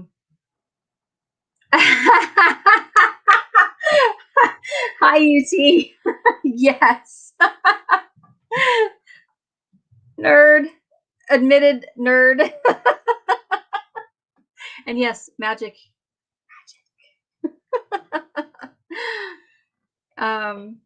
As soon as I tried to schedule videos, that's when I stopped making them. See, for some people that's not good. For me, I need it. I need that structure. I need to know when I'm doing something, like who, what, where, when, how, and why. Seriously. But I absolutely, for me and for most people, I think if you want to make your YouTube channel a brand, then you should probably schedule that stuff, and you should probably sit down and say, okay, what's the trending topic right now, and do that research. What's trending right now? What can I do differently from somebody else that even though they've done this, like seed starting, sometimes people just want to see it for enjoyment, just because it's just cool to watch somebody plant seeds, you know, that kind of thing. Is it an ASMR type video? Is it a, you know, are you just filming you doing the seed planting and then doing a voiceover? Or, you know, it's style. It comes down to style. It comes down to having a schedule. And if you're going to have because people do, as odd as this may seem, people actually will start to follow your schedule, and they will go to expect it. So like last week, when I didn't do my live, I had 4 people that sent me messages in various ways, like, how come you didn't do your live? Like, and I don't have a community tab, so I don't have my community tab yet because I'm not at 1,000 subs. So I couldn't just put it out on YouTube on my community tab that, you know, sorry, I had to cancel live. I actually had to put it out on my social media stuff. And I only did it on Facebook. I didn't do it on Instagram. I didn't do it on Twitter. I didn't do any of that stuff. So, but I had people like, why didn't you do your live? You know, I expect you to do your live every Monday night. Like clockwork. This is my schedule. So, that is the biggest reason why I've kept my schedule for the most part with my lives, is because people have decided, oh, you're on at this time on this day, I can stop in for, you know, a few minutes and say hi. And this is how, you know, they're able to converse with me sometimes. It's the only way sometimes. So, yeah, I think it's super important. I was trying to do the whole shotgun pattern too. Just kind of, you know, just put out content whenever. But when I get to the point where I'm like, I'm serious, I really want to grow my channel, and I really want to do, you know, I want to be very serious about what I am, intentional on what I'm doing with what I'm doing. So it's important for me to make sure that I am doing a filming schedule, because I have this channel. I have the other, now I'm going to have 2 more channels I need to do this with, but I have a blog. I have a, you know, I have all this other social media platform that I need to be on, and it's all work. It is all work. But if I want it, and I want to make it successful, and I want to have, I want to build a brand, I'm going to have to do it. So that's my advice. You know, take it or leave it. Doesn't matter. Like, you know, so. All right. I will talk to you later, probably on Marco tonight. I have been on for almost 2 hours. It'll be, so, I'm thinking I'm probably going to wrap it up here in a couple minutes too. Just, it's been a day. It has been quite a day for me. So, I don't have a lot of energy. I'm trying. I just don't really have a ton of energy today. So, it's been emotionally draining. I don't know why, and physically as well. So, anywho, so does anybody have any grandiose plans for the week? Hopefully it's to make content and create something beautiful, or, you know, just make life better for yourself. That'd be awesome. Like I said, I'm going to attempt to get this room I'm going to work on it in baby steps. Just FYI, because I've been needing to do this for so long. Well, hey, Drops, how are you? I really need to get on that front porch so I can get my seed racks out there, and I gotta get some of my seeds started, and I need to get my my brassicas started, and probably my peppers and tomatoes. So, I'm going to attempt to keep the lemons alive. Lemon growths. Thus far, they've been okay. I just need to grow them some more is what I need. So I'm really hoping that I'm able to get them to produce. I mean, obviously it'll be several years before that will happen, but I'm hoping that I can keep them alive long enough to do so. I really would like them to produce, and I don't know if they will, but I'm going to try. However, I am going to attempt to keep them more dwarfed. I guess I'm going to have to keep them trimmed way down because they won't survive in zone 5. Not outside anyway. So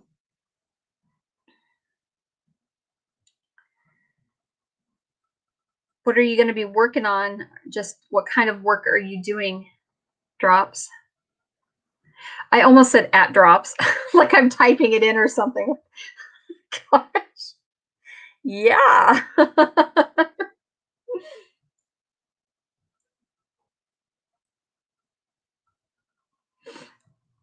Alrighty. It has been a day. Yeah, I want to start my peppers this week. I am I'm hoping to get them started this week. Otherwise, it'll be probably this weekend. So, oh, you're a web developer. Okay, cool. Well, that's awesome. So then do you actually do the like create sites, or are you like you do like the design for sites? Oh, and you're calling it a night. Okay. Yeah, I need to as well. I'm worn out. I am. But I've had a lot of excitement over the last week.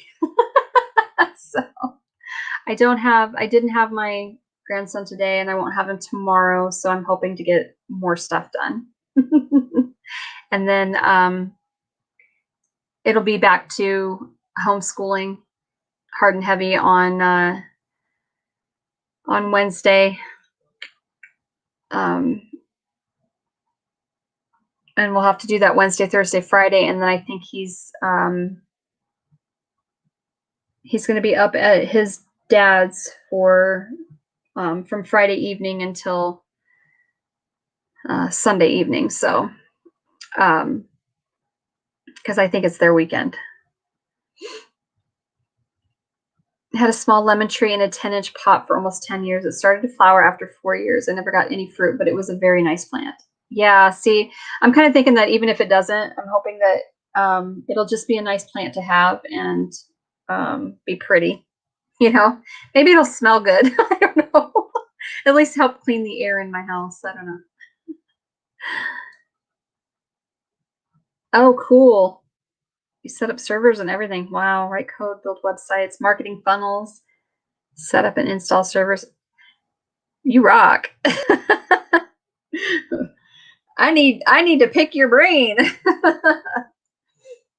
You had grow lights on it during the winter. Yeah, I'm gonna see having it out on the front porch, having that front porch as the greenhouse. I think I'll be able to do that. So that way I can keep things growing hopefully through the winter. That's the goal. The year we had negative 20 and 30 below temps finally got it even in the bedroom. Oh, been self-employed working for home. for over 20 years. That's awesome. That's awesome. We have a lime plant that has fruit on it now. They are small though. Yeah. Where are you at, Celtic? You're up north, aren't you? I have to stop and think. I can't remember where everybody is at. I feel terrible. I don't remember every detail for everybody, and I feel bad because I'm really anal about this stuff for myself. So, New Hampshire, okay. So you probably have your lime plant. Is that in the house, your tree? I would assume it probably is. When I get tired of working, I go plant something or work on my indoor greenhouse. Yes. That's what I need to do. I seriously, I need that dirt therapy. I am not even kidding you. Like the energy from, planting and playing in the dirt is just, it is pivotal for me. And my sanity and just my energy in general, because I am so connected to the earth. It is just, I mean, most people who, or take a nap. Oh, I see how you are, Kat. Go watch a movie. Inside, yes, it's 15 degrees out right now. Wow. Yeah, I'm so glad that we are out in, I think in Fell Adlet. What? I think you think you fell asleep. Really, thanks. That's not saying anything good for me. Let's see. I'm gonna look and see where we're at for temp. We are sitting at 39 degrees and it feels like 28. So, yay! That is a far cry from 22 below, just for temp. And then we had 42 below for wind chill. Yeah, it sucked. Oh, good. It was 47 stay here, heat wave. Yeah, but you're up in the Pacific Northwest, so it's been a long day. Yeah, I know. I hear you. I got about 6 inches yesterday, 4 to 6 inches yesterday of snow. So yeah. I'm gonna be so glad. I'm so desperate for spring. I just want spring so bad. I've got to have my feet and my hands in the dirt.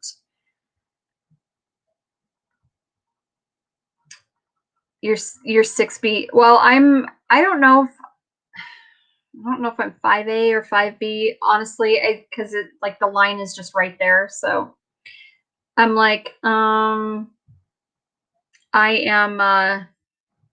just gonna say I'm zone 5, and sometimes I'm a zone 5A, sometimes I'm a 5B. I don't know. So yeah, you guys got dumped on up there last week. It is an extremely hard month for most everyone to get through. It really is. Well, hello, Rustic. How are you? I need to I need to somehow recharge in February. February should be a great month, my birthday and all, but it's not usually. I got to listen to snow slide off the roof the last 2 days. That's awesome.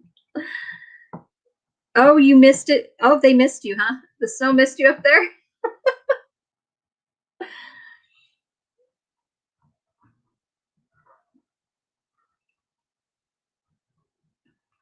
Get most of our snow this month. Yeah, I think we typically January, February, we get a lot of snow. Well, ish. And then March, March and April is when we start with the ice. Always. Like it never fails. You March is just a month of ice in Iowa. So I'm so impressed by some of the snow slides people are building. They look so fun. I know. I have seen some of them and I'm like, whoa, that is so cool. Like, more power to you for being out in that cold because not going to be me. I actually saw, we didn't get the foot of snow they predicted. A lot of people were so upset. Aw. February is the worst around here, and then in March it starts getting nice, and in June you get back to, until September. um, I saw like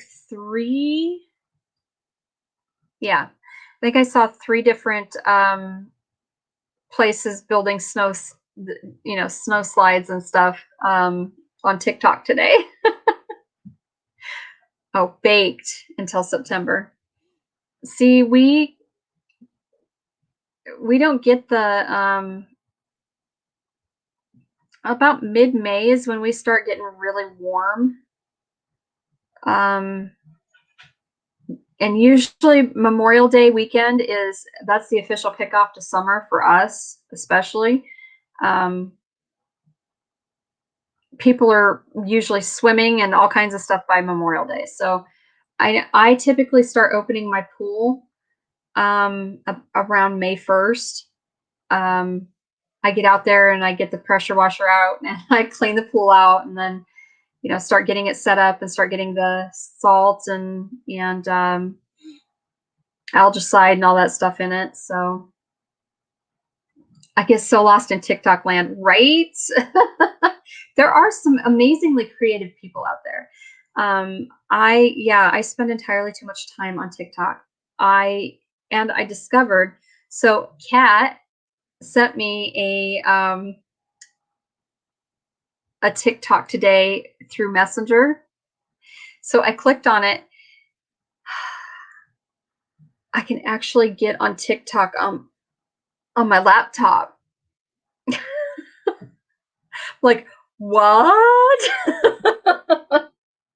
And I can upload to TikTok from my laptop. I'm like, oh my God, that's a game changer. Yeah, it's going to be crazy.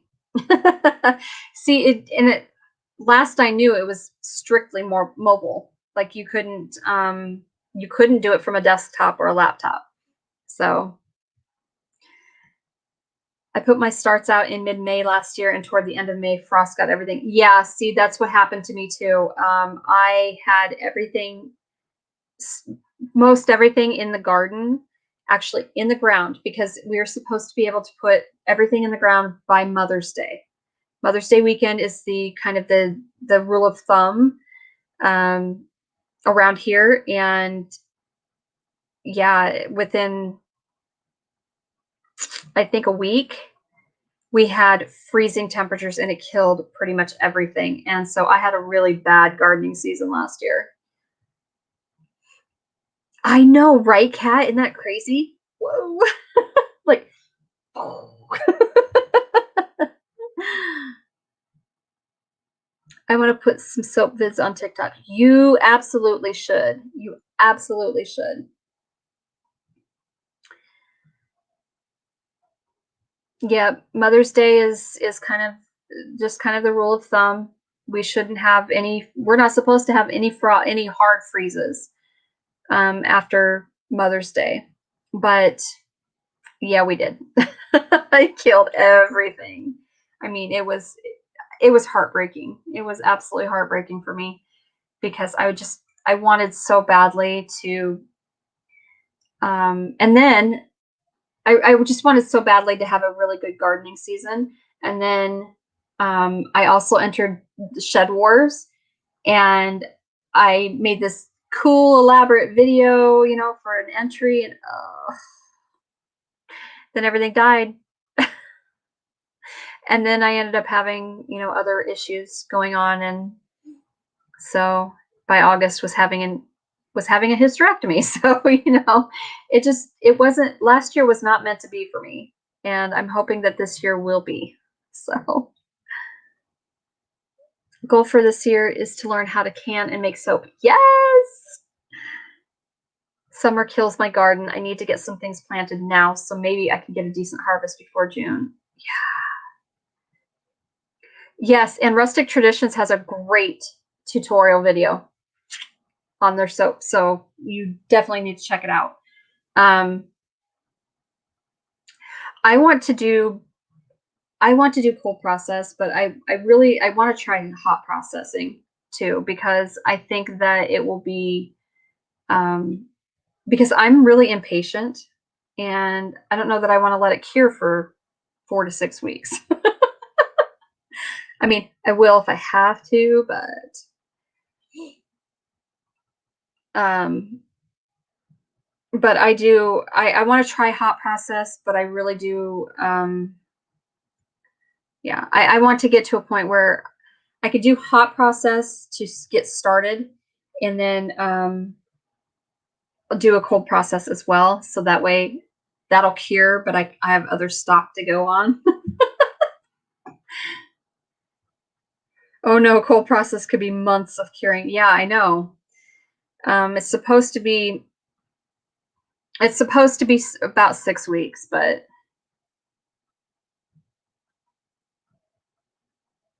oh yes. Do you not have a crock pot? Do you need a crock pot? We need to get you a crock pot.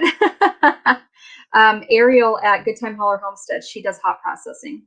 So she has a crock pot specifically for it. So, and she has a video out too for hot process. So you should try that.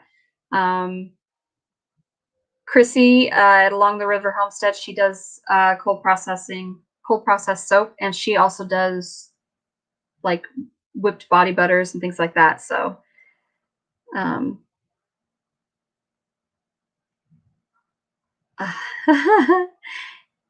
give me patience and I want it now. Yup, that's me.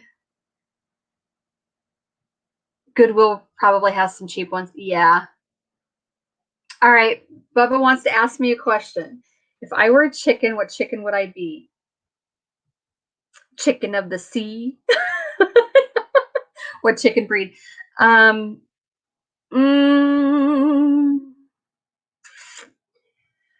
boy, I don't know.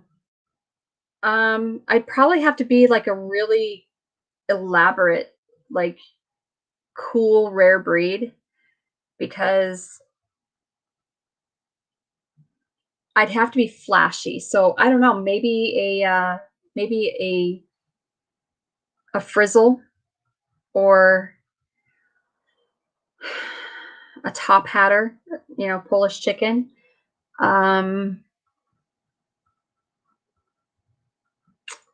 Oh, I love I am Samanis. I freaking love them. Yeah, I just like, I would have to be something really elaborate. Like, I'd need to be a peacock, frankly, not a chicken. Wyandottes are absolutely wonderful chickens. They're beautiful. They are. I was trying to think. There is one, Fayumis.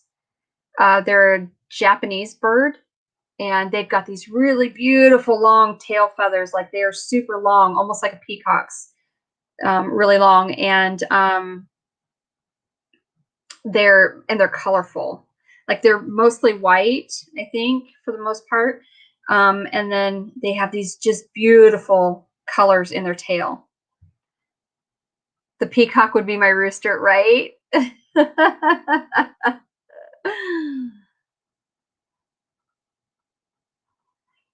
I think you should make soap. Yeah, heck yeah.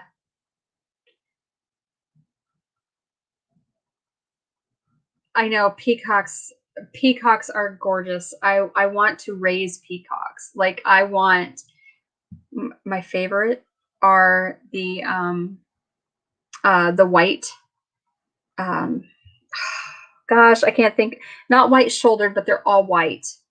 They're just gorgeous. Like, their tail feathers are they're like lacy looking and just they're a beautiful bird, absolutely gorgeous, and they're all white, just beautiful. So yes, Bubba is random just like us. He has a long tail feather that sticks up, and they are dark green. Ooh, pretty.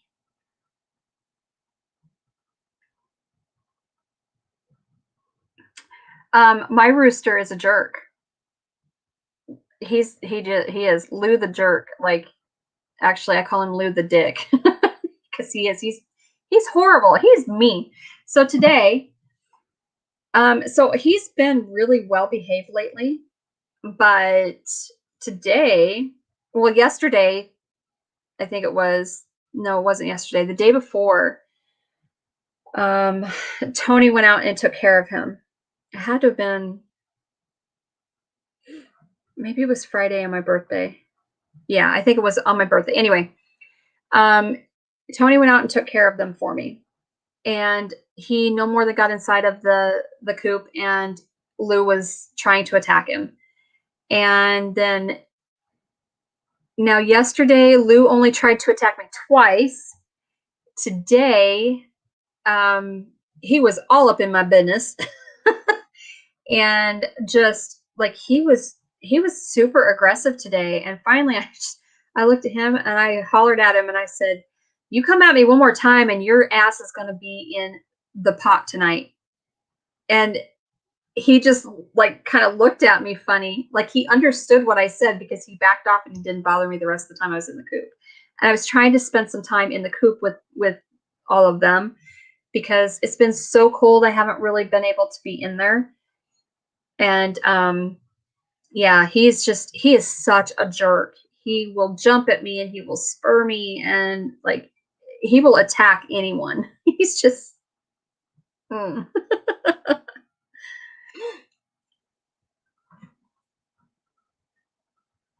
Oh, the all white and purple pied. Oh my gosh. Yes, yes.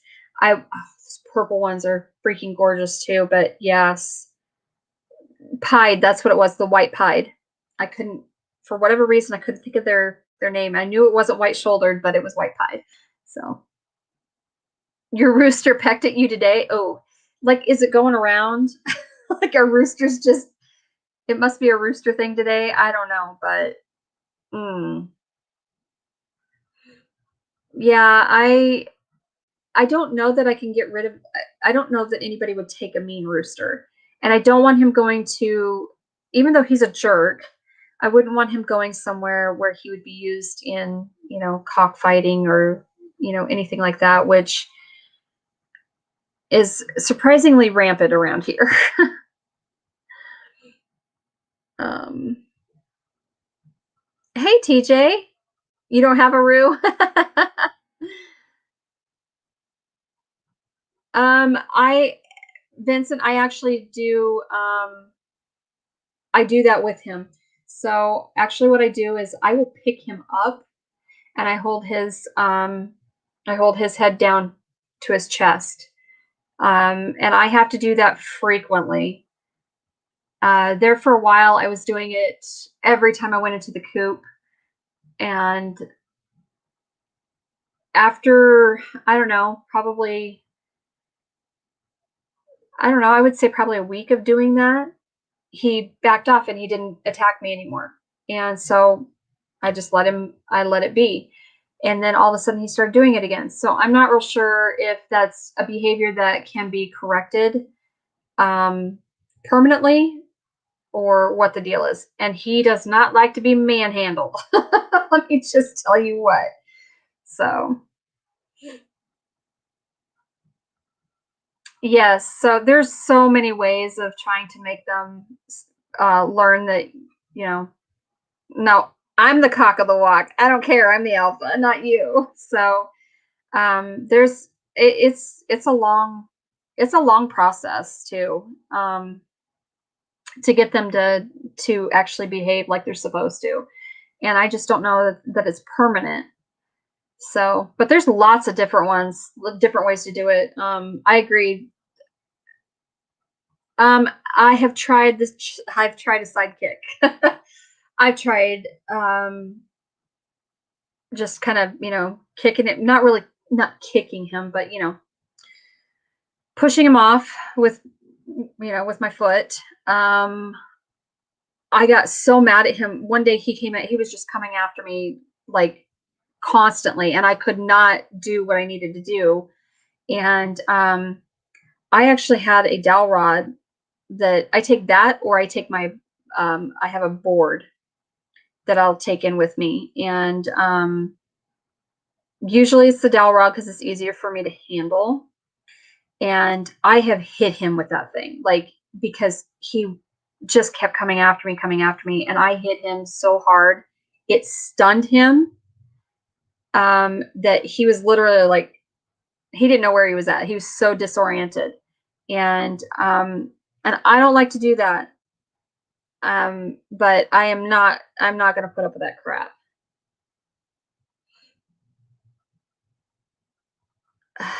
Lou always needs a reminder. Flipping the rooster upside down. Yeah. Dominant Jen jumped at me and almost flew out of the cage today when I get them. She lays big eggs, but she needs an attitude adjustment. Yeah. Your hen. I carried my turkey Tom around to show him who is boss, but he kept on, so he left last week. He's huge and heavy, so holding him was hard to do. Yeah, see, Lou is that rooster probably is, he has to be 10 pounds. If he's a pound, he's he's 10 pounds, like seriously. And it's hard because, especially when, he's wriggling around and all that crap. So yes, Mac and Patty do that, don't they? Yep. I don't have a garbage can lid to do that. So I use the dowel rod, and I'll whack him upside the head if he gets too terrible with me. And yeah. You do yourself a golf club the driver wants. You just bump them with it and they will back off. Yeah, they'll back off for a little bit. All right. Night cat. Love you guys. Yeah, he's Victoria will tell you, Lou is the devil. Yep. He well, see, originally he was Lucy because he was supposed to have been a hen. He was supposed to have been a pullet. And then all of a sudden, at about 10 months old, Lucy started to crow, and I'm like, what? Yeah. Then then he became Captain Lou, and then he started getting really aggressive. And he will hunt you like a damn Dilophosaurus. I'm not even kidding you. Like, he seriously, he'll like fan up and everything. And he will stalk you. Yeah, I know, not teeing off or anything, but a good bump. Yeah. So yeah. That's your name, Lucy or Lou? Lucy. I'll bet you. Okay. So when he started to become aggressive, I said, I'm like, he's like the devil chicken. He seriously is a devil chicken. So he is now Lucifer. So hens have the ability to turn into roosters. Yes, and that was the thing, like he did.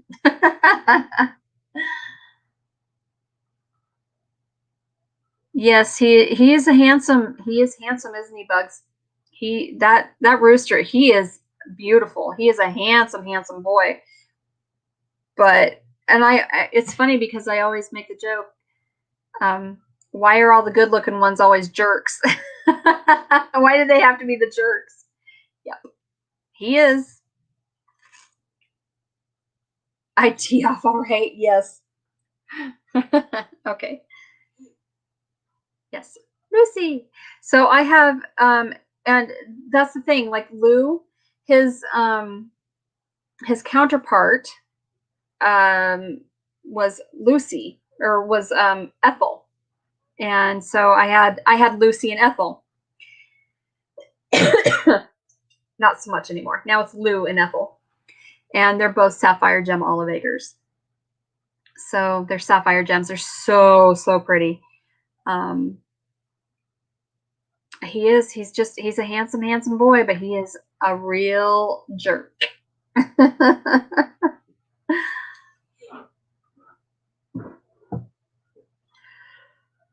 Oh.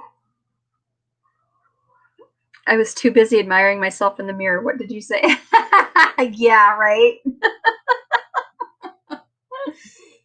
Like I say, he's like an Instagram model. Looks are a 10 and personality is a 3. I hate him.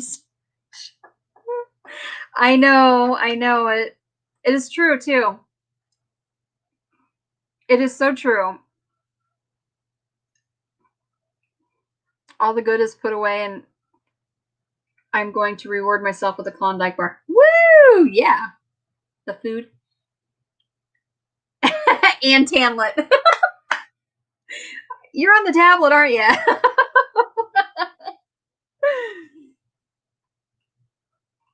Oh, sapphires, they're beautiful, aren't they? They're amazing.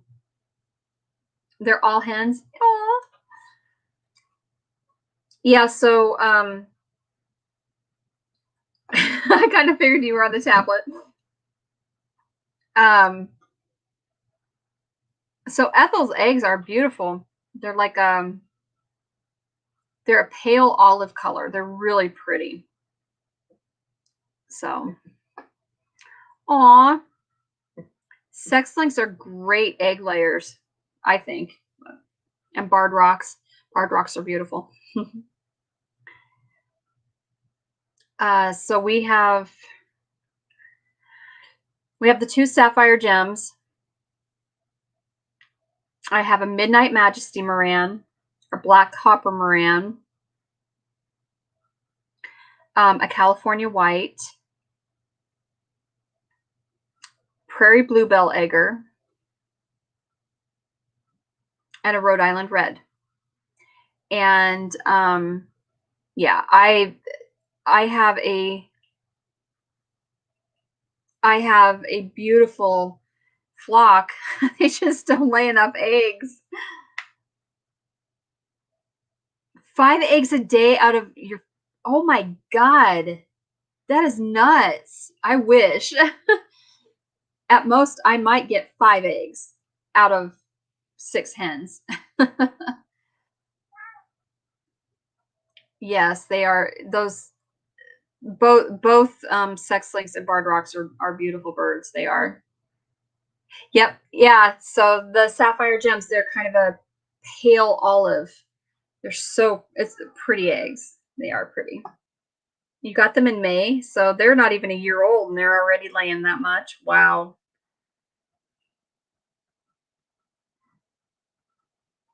Aw. I wish my girls would pick up their production, and I have tried so, so hard with, I make sure that they have plenty of scratch, and they get organic foods. Like they get organic feed, organic scratch.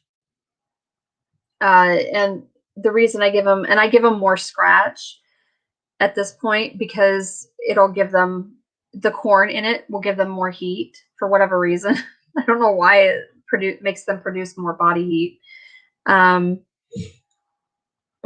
and they have plenty of water, obviously. I don't know, it's just they're cold, and they get plenty of sunlight because I mean, they're protected from the west more so than any other direction. But I don't know. Yes, the bluebells do have beautiful eggs. So Molly is my bluebell, and Her blue eggs they can go anywhere from a pale blue to a little more vibrant blue. I mean, they're such pretty, pretty eggs. I wish she would lay more. I have one that was a TSC mix-up, but her eggs are worth it. Oh, yes, absolutely. I'm getting mostly extra large brown eggs. Most of the hens are black Russian Orloffs. Yeah, I forgot. I remember you saying that now. I have never seen those, I don't think. I'm really lucky I found a family-run hatchery near me.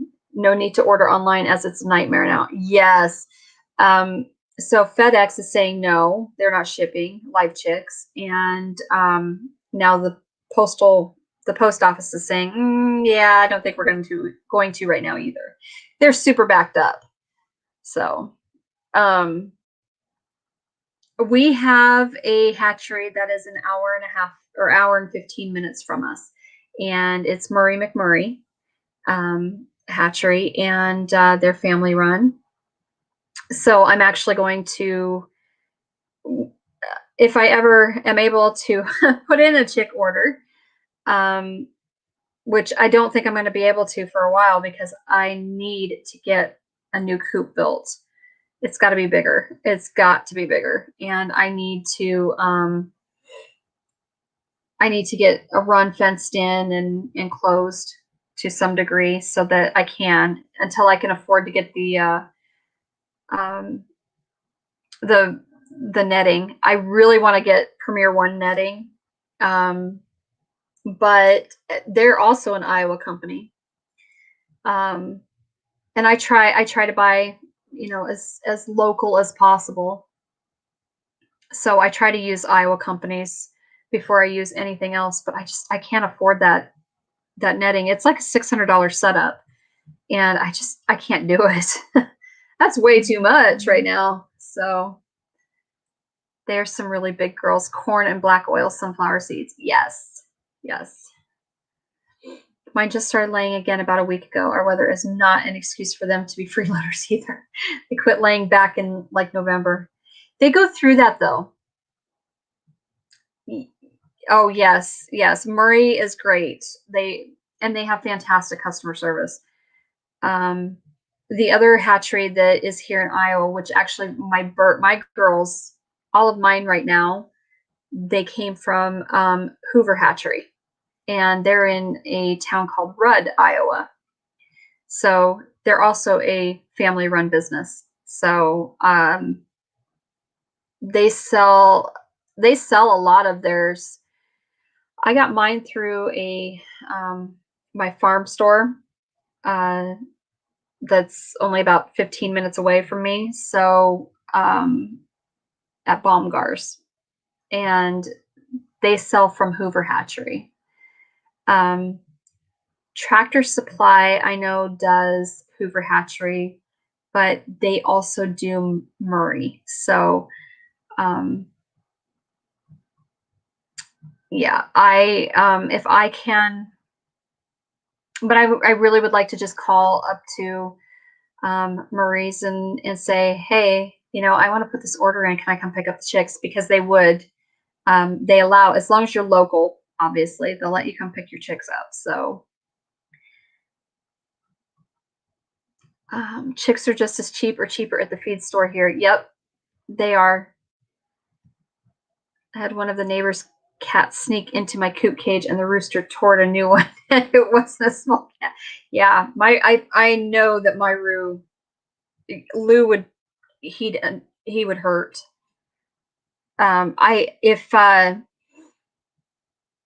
So our neighbor doesn't know how to keep his dog on a leash all of the time. And I was actually in feeding the chickens one day and had the coop door open. Now I have a piece of chicken wire at the bottom of my door, and specifically so that if something were to need to come in or out of there, they would have to purposely jump over that wire. And anyway, I happened to turn around, and there was that damn dog, he's a Boston Terrier, standing there looking in, trying, like, wanting to get into the coop. And I'm like, this rooster will tear you a new one big time. Like, you don't want in here. And I just sincerely do not like that dog anyway. So, is it normal to spoil your hands? Yes. Yes, it is. I do too. My kids can attest to it. That's why they get fed organic feed. They're spoiled. So yeah, those hatcheries, our hatcheries are way too far away for you. So set Lou loose on the dumb dog. Yeah, the two nuisances can figure it out. Yeah. Oh, he is. I hate that dog. Like, I don't really hate animals or anything. Like, I like animals way more than I like people. So, but that dog just, the things I would like to do to that dog, they are not kind. They are not kind. And everyone, I mean, just absolutely everyone in our family can attest to it. They hate him too. He's ridiculous. And he is a nuisance. He absolutely is a nuisance.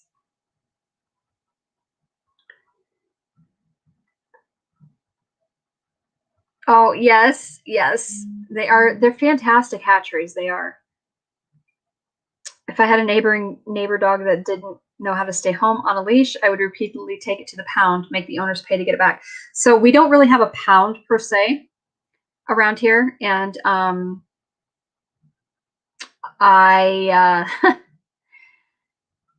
because I'm the mayor of an extremely tiny town, I'm also the code enforcement officer. Well, that means that I have to catch that little jerk and I would have to physically take him over to our animal shelter. And yes, it would cost me more money in the long run. And it shouldn't have to cost me. It costs me time, it costs me effort, it would cost me fuel to get there. Nope. Yes, I am the mayor. We have coyotes around here too. I mean, they get really close, but they don't they don't come into my yard, probably because we have the yard light. And my could humanely, yeah.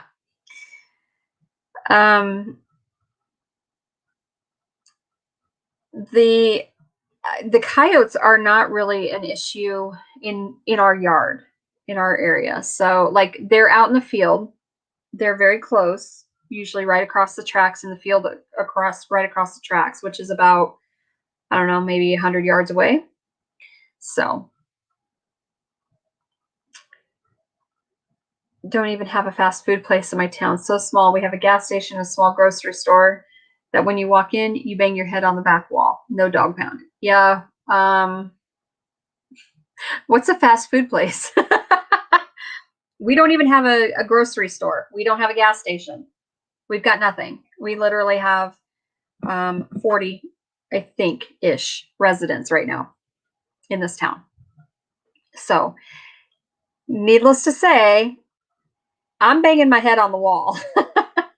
So, trying to grow a town back to its former glory is not an easy thing to do. Shotgun shell filled with popcorn aimed at his backside would fix the problem. Wouldn't kill it, but would make the owner have to spend a lot of money to fix it. So we actually have an airsoft pellet, or soft air pellet. God, Mandy, wow. So, yeah, no, I don't want to know. I don't know what we have more than 40 at a Walmart on Tuesday morning. Yeah, I call that a Tuesday. Pretty much, yeah. Um, it's crazy. Like, and then we have another. There's another gentleman in town. I wouldn't even call him a gentleman. He's a jerk too. But anyway, we have another guy in town that also has two dogs that. Oh, but they stay in my yard. No, they don't. No, they don't. And I cannot, even though I'm the mayor and even though I'm supposed to enforce these codes, I can't just write a ticket to them. Like, I cannot write a ticket for dog running at large. So the sheriff's department has to do that. Well, the sheriff's department, if you call them for a dog running at large, they'll just, oh, that's a mayor problem. Yeah, that's exactly what our sheriff's department has told the people of this town who've called in and said, these dogs are running loose again. And oh, I'm sorry, that's a mayor problem. No, no, it's not. You're actually animal control. Thanks. Yeah. We have about 450 people in this town, if you call it that, within a 5-mile radius. Well, I have 40 in city limits. In a 5-mile radius, we might have 100.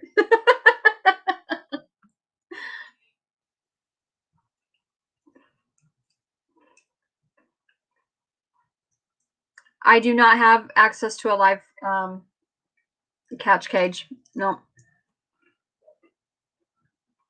I can't offer out free land. I wish I could. I can't. Because I would love to be able to yeah, I know. It would. Unfortunately, it'd probably bring some not so good folks to the yard. But if I could offer out free land, I would. But I can't. I do not have that power. We are a city entity, and therefore, I'm not a dictator, and I don't have control of that. I even have to go through. There's actually channels that you have to go through to even sell city property to somebody who's willing to buy it. And let me tell you, it's a lengthy process and it's expensive. So, Iowa farmland is very expensive. We are minimum $8,000 per acre. Yeah, 8,000. Last time I looked into buying farmland, it was about 15,000 an acre. It was almost double. So, and that's for getting farmland. Yeah. So, I do need some small live animal traps, but again, that's an expense that I cannot take on right now. So,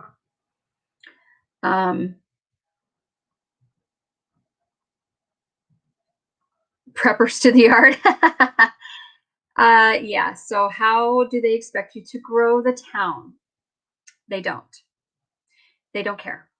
The county, if we unincorporate this city, because we are incorporated, we are technically a city.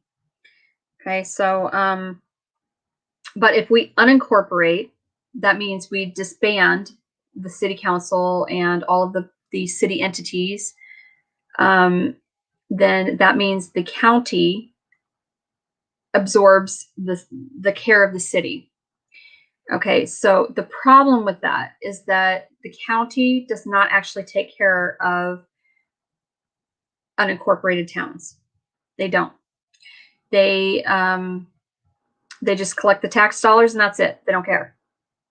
So that means nothing gets done in town. No plowing, for snow. If they do, it'll be very minimal.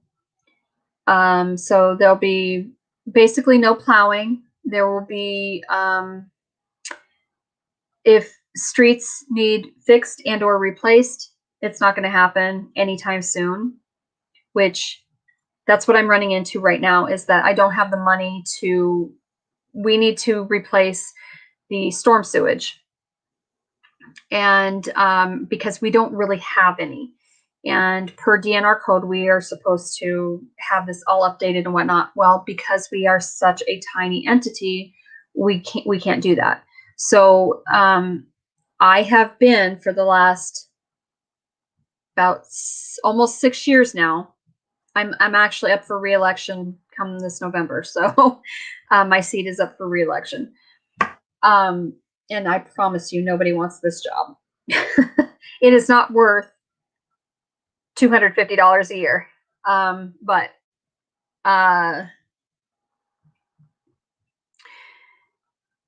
we just, yeah, no mineral rights and probably water right too. Yeah. Yep. Yep. So why am I the mayor? Because I am working my ass off to make our city, our town, our village nice. I am. I have spent countless hours searching for grants. I've taken classes, just all kinds of stuff. Just researching alone. Trying to find ways to come up with enough money to fix what needs fixed in town, and to start hopefully attracting people to want to come and live here and move here, build here, having businesses here. So that's why I do it, because I want it to be a nice place to live again. And it's we've done a lot of work. We have done a ton of work, and I will say that it is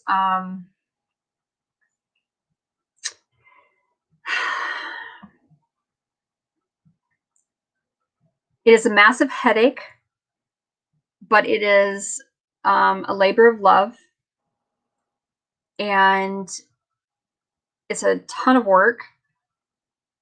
But again, it's worth it if I can make something happen. So I put all my effort into it.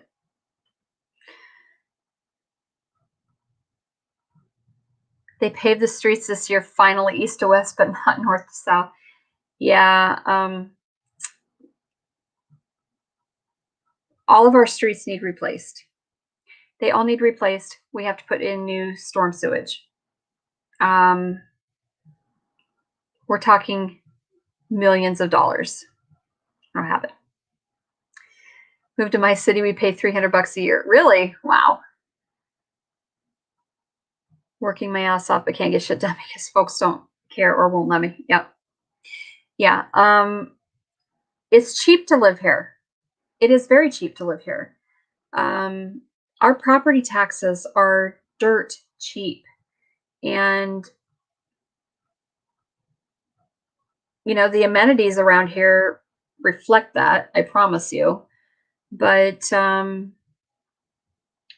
because we are such a small entity, we don't have the tax dollars coming in that other places do. So it's extra hard for us, and we have to push really hard to get what we need, let alone what we want. So yep, I get paid $250 a year. So, and I pay taxes on it, so there you go.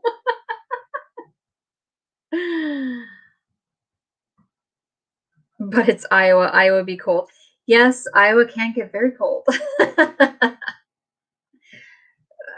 But in all honesty,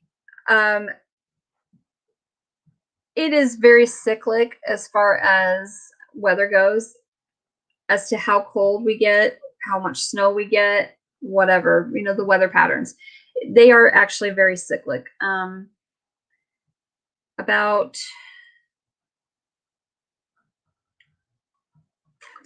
February is usually the coldest.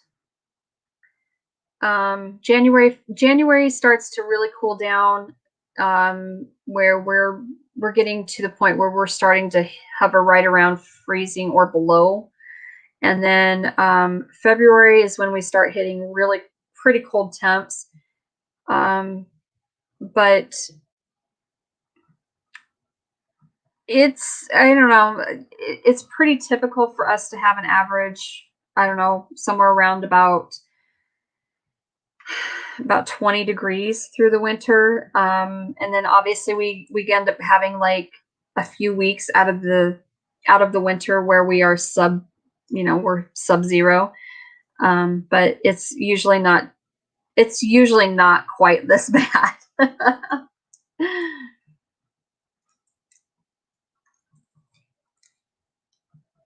Yes, Deb, yeah, property taxes there are ridiculous.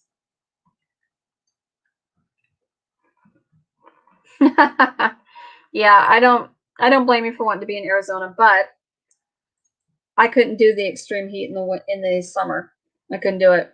It'd be too much for me. Yeah, being a mayor is a thankless job.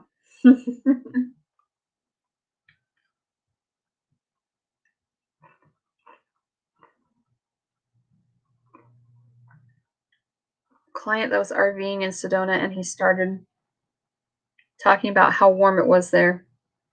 I threw the poo right back at him. I'm not going to deal with this extreme heat either. Earth tubes, yeah.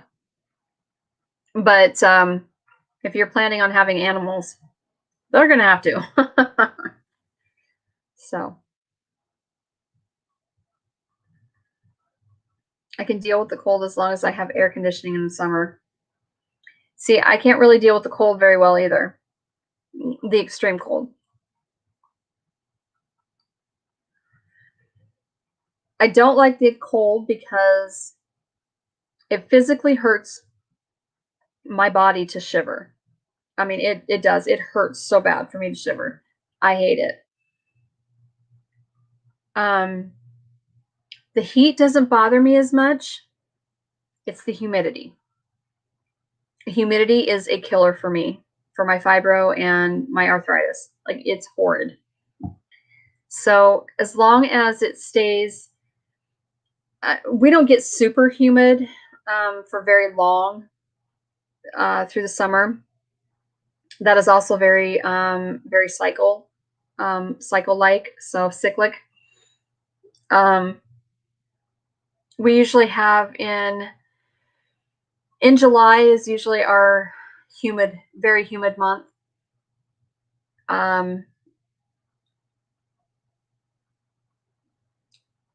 But it depends too on how much corn is being grown.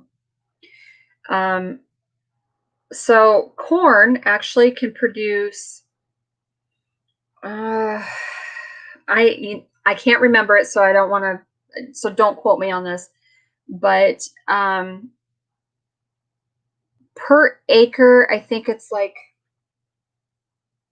I want to say 100 or 1,000 gallons of water, the equivalent of in humidity for 1 acre.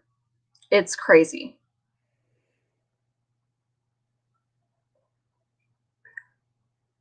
No, Arizona does not have humidity, but the extreme 100+ degree days, I couldn't do it. There's no way. Today's the second day I'm wearing only 1 layer of clothing. This last year has been the worst for my arthritis. It has been. It's been horrid, hasn't it?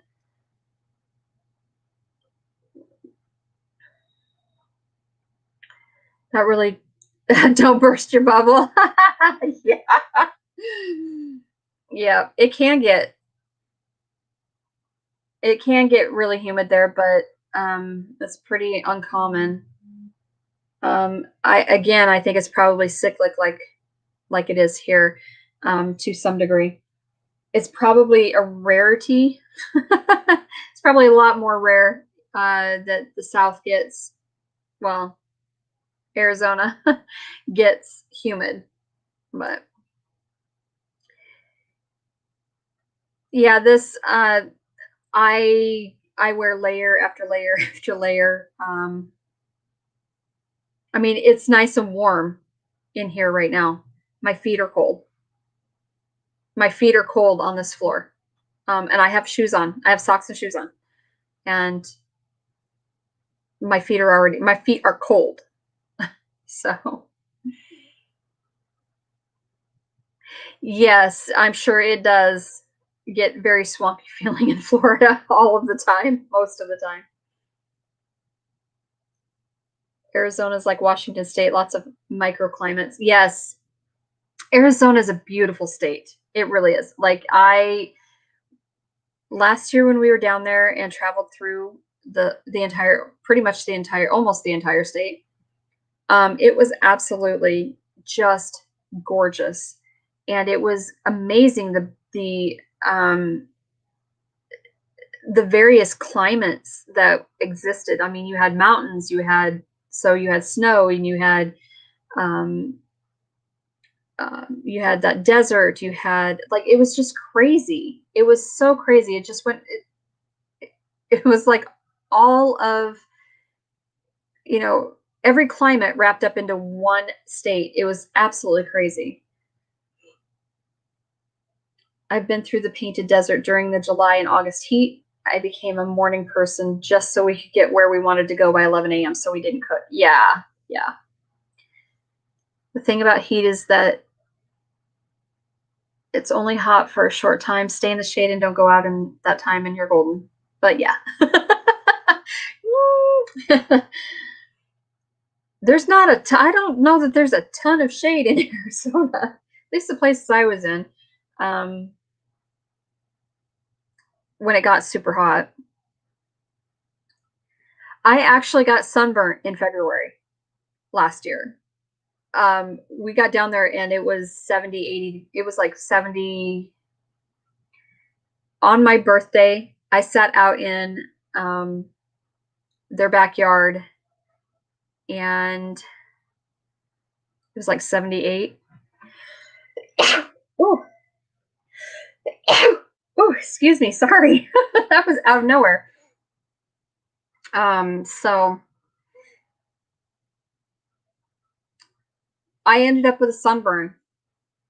I was like, yes. Planning on designing my home to prevent as much summer heat as I can. Yeah, you will have to. You definitely will have to. San Diego has a lot of fog in the morning and then clears by midday. Yep. My friend Amy lives out there in that area. She lives in the Bay Area, so I don't want to live anywhere in California. Nope. It's got some beautiful places I want to go visit. I do not want to live there. I'm just going to leave it at their government. It's on a motorcycle, so I was fried and cooked at the same time. Yeah, I would love. I was just actually talking to Tony about that last night. We were talking about building an Earth ship, and he's like, "They're so ugly," and I'm like, "No, the new Earth homes are not like they're freaking amazing. The stuff that they're putting in these things now." So, yeah, no, I'm like, I don't think you understand what a design is now as compared to when they started building back in the 80s, 70s, and 80s. Actually, going to go concrete. Where are you at? Oh, concrete block packed with sand with an interior shell of insulated stick construction. Oh, cool. Yep. Stucco. It's pretty common. Stayed in a motel on a reservation, and the walls were 2 feet thick, and they had a covered sinkhole in the living room that went 15 feet down into the cooler earth to the cool room. Yeah. It's hard to breathe in summer here, like breathing in a steam shower. We stay indoors as much as possible with the AC running. I feel bad for tourists burning like lobsters. Yeah, I don't know why anybody'd want to go to Florida in summer. I just don't know. Got an engineering job at Polaris Pool years ago in California, and the wife refused to move there, so that was the end of that. Yeah. With a huge overhanging roof, peak sun, whole house is in shape. It would be cool. You could build it right. You absolutely could.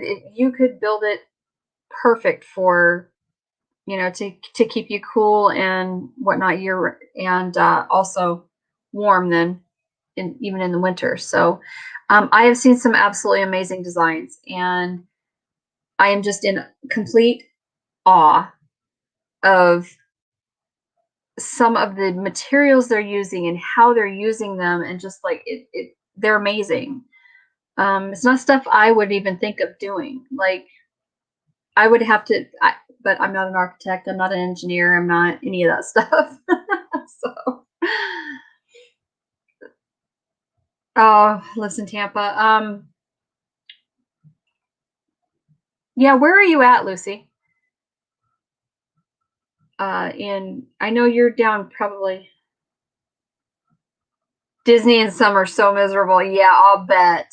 I will. I would not argue that point at all. I would almost bet my life on that it is probably hell. Okay, you're close to Tampa.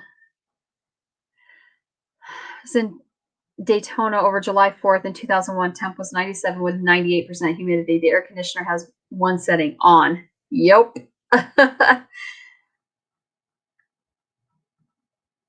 Neither am I. I just Google a lot. No, and that's good. That is awesome. I totally recommend people, like, just do your research before you start, um before you start doing stuff. Make sure you research it well. Um but there again, half of half of learning is making a mistake and correcting that mistake. So,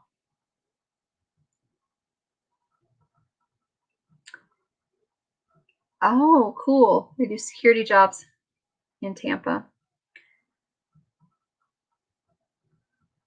Now, you bought that land though already, right? In Arizona? So, I mean, you own it, right? Well, Frank and Tina, how are ya? Welcome, welcome. I kind of feel like I'll never get there. Okay, so if you will, you'll get there. You just you just have to rearrange things. Um, that's all you can do. You work the hardest you can, and you save up everything you can, and you just, once you get to a certain point, you're just gonna go. You're just gonna say, "Screw it, I'm done. I'm going," and you'll pack your stuff and you'll go. I have every faith in that. I truly do. I am a huge planner. I'm not gonna lie. I'm a huge planner, but um, if we didn't have the kids, I would have said, "We're out of here." Like, I seriously would have just picked up and took off, um, and figured it out as I went, because that's just the kind of people that Tony and I, always wanted to be. Um, so you're never gonna learn, um, or experience anything new if you don't just do it. You learn as you go. I should be the smartest person on the planet, right? Me too.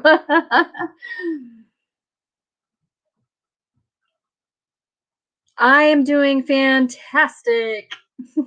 I'm alive and kicking, and Get to spend the evening and into the night with all of you beautiful people. I'm looking for a new homestead. I don't like it here too much. Yeah, where do you want to go? If you could pick anywhere on this planet that you could live, where would it be and why? And why aren't you moving there? Why aren't you doing it? What is stopping you? Obviously, money. Money is always an object. But what else, other than money, is there anything else stopping you from doing it? Hoping to save 10,000 and head down? That would be great. That's a good plan. That's a fantastic plan. We're RVing all over the country. See, that's what I want to do with my Airstream. I want to travel, but I also want to have my homestead because, my place, because of the fact that this is my vitality. This is how we're gonna live. So, like, I'm trying to grow and produce food and products and things like that for us to actually eat and live. So, I just want to be able to RV here, there, and everywhere on occasion, a couple times, 3 times a year. So I don't plan anything almost ever. That's awesome. Just fly by the seat of your pants, just go, right? 8 now, income is $660 per month. COVID kind of murders my ability to take on another home care client. Yes. Oh, you're living for one? That's awesome, though. That's awesome.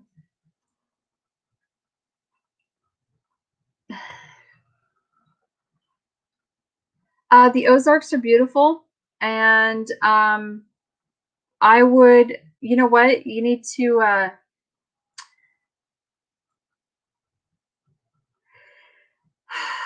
you weren't probably no, you weren't in here when, so, M&C Homestead is down in the Ozarks, and they actually were talking about,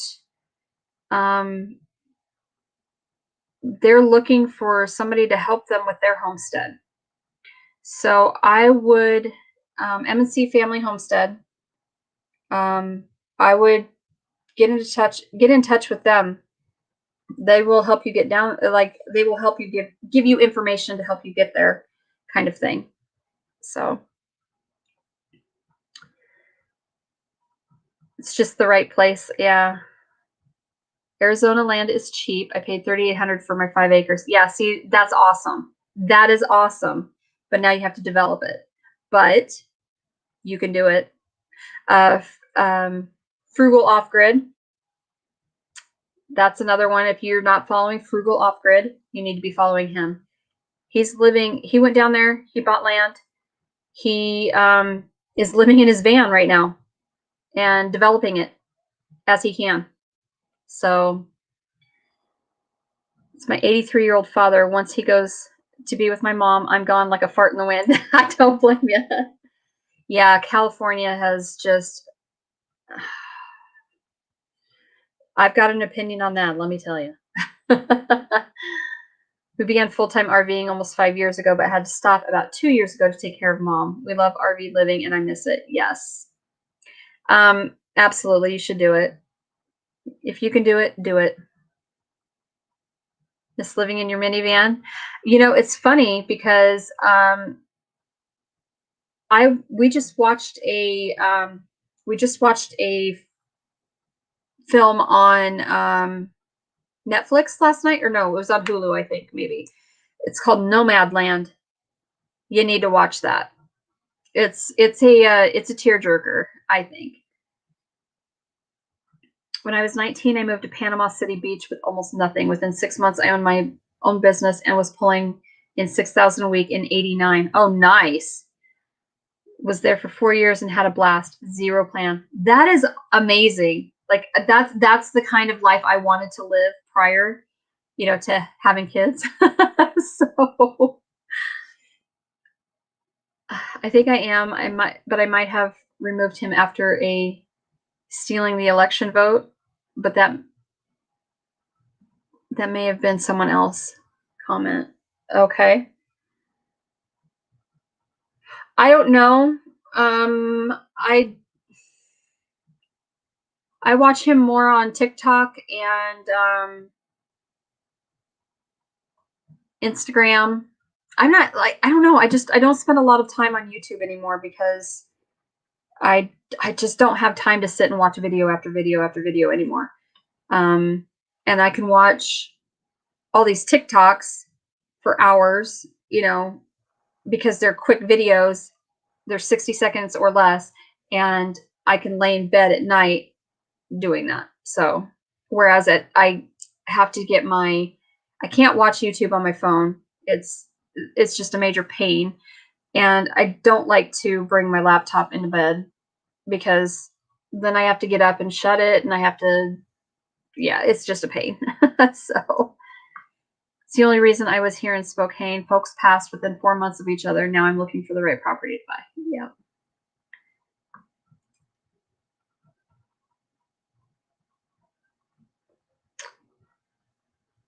Are you serious? Nuh-uh. Are you freaking serious? You are not.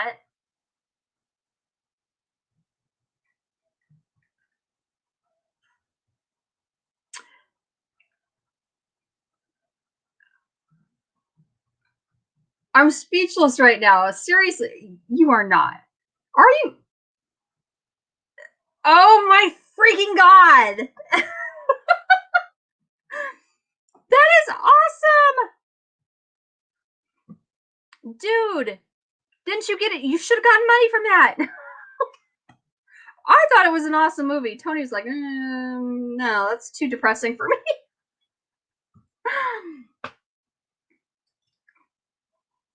So you were the wayward kid? Oh my God. Dude.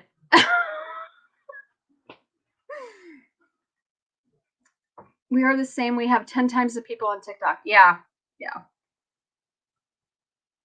I didn't have a 15-year-old daughter when wife passed, I would have just bought land and lived in an RV until I built a new place. Yes. That is so cool, Vince. Oh my God.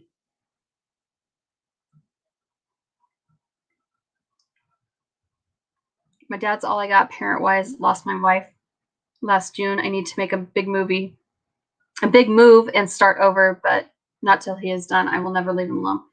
I don't blame you, TJ. I wouldn't either.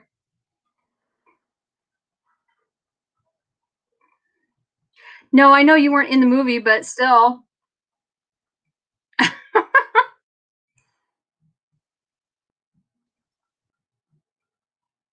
I live with Kat, and Chloe came to talk to her about being in the movie, but sadly it was too much for her and the MS, and the scenes got cut anyway. Aww.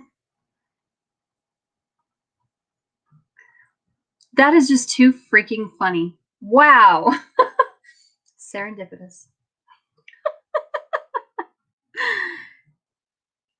TJ, I'll bet I can about imagine. I mean,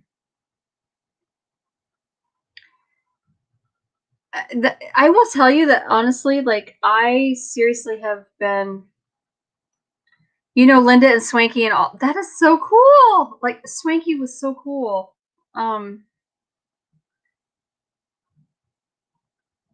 Yeah, my husband last night was talking about, he's like, I don't know that I could live like that. Like, I don't know if I could do that. And I said, you'd be surprised. He's like, yeah, but I like my creature comforts now, and I'm like, yeah, I do too. But I mean, we can have that. He's like, I don't think I could live full time even in our Airstream. I'm like, yes, you could. I promise.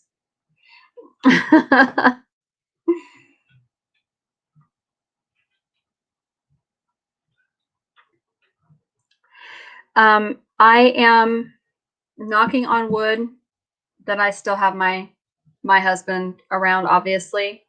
Granted, I'm, you know, we're 45. I'm 45 and he's 40. He'll be 48 in May. Um, but my biological father died of a triple A, abdominal aortic aneurysm, at the age of 47. And I have great concern for that. My aunt also died of a heart attack. And she was in her 50s. And my uncle was 36 when he died of a AAA. So I have great concern.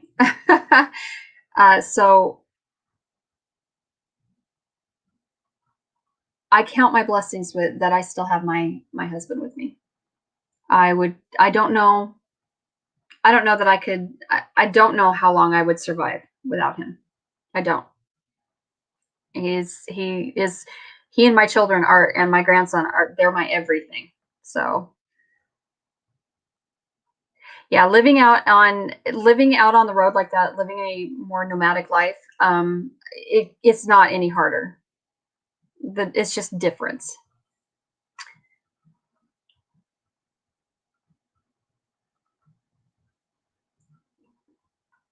Should have seen the RV my clients bought. Oh, some of them are really damn swank, man.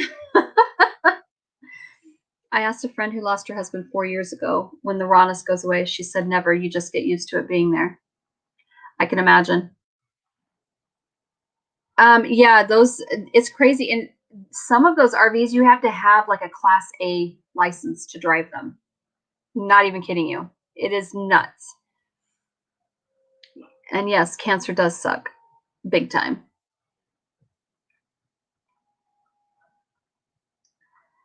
When the world is your backyard, it is so amazing. We traveled with our 3 kids and we all had so much fun seeing new places. I'll bet.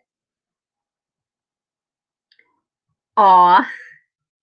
Vince is giving everybody hugs. Everybody's getting a hug up in here. TJ, that's all you can do. One foot in front of the other daily. Doesn't matter what the situation is. Life is just that way. You have to just keep moving on, and you push forward the best way you know how. It's literally one foot in front of the other, one step at a time. That's all you can do.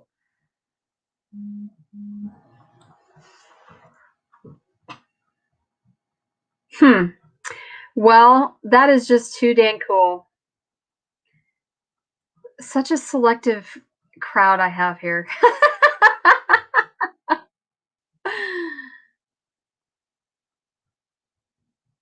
I do too. I'm a big hugger.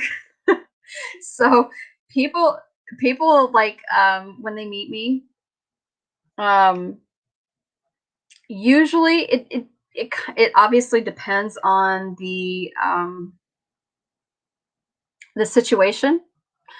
But for the most part, if I meet you and I like you, we get along, we have fun, I seriously am like, somebody will go give you a handshake, I'm like, no, I'm a hugger.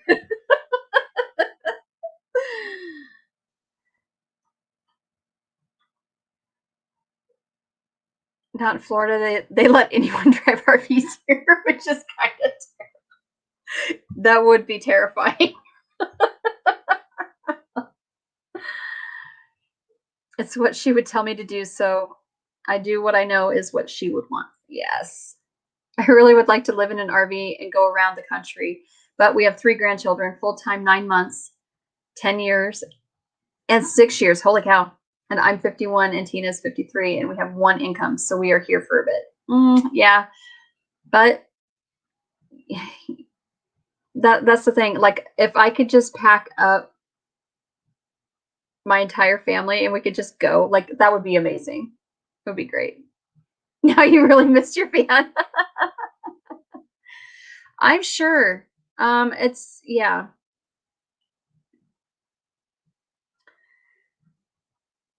You probably do learn a lot about yourself when you're out there all alone like that. Like you learn so many things, so many deep rooted things that you didn't think were there.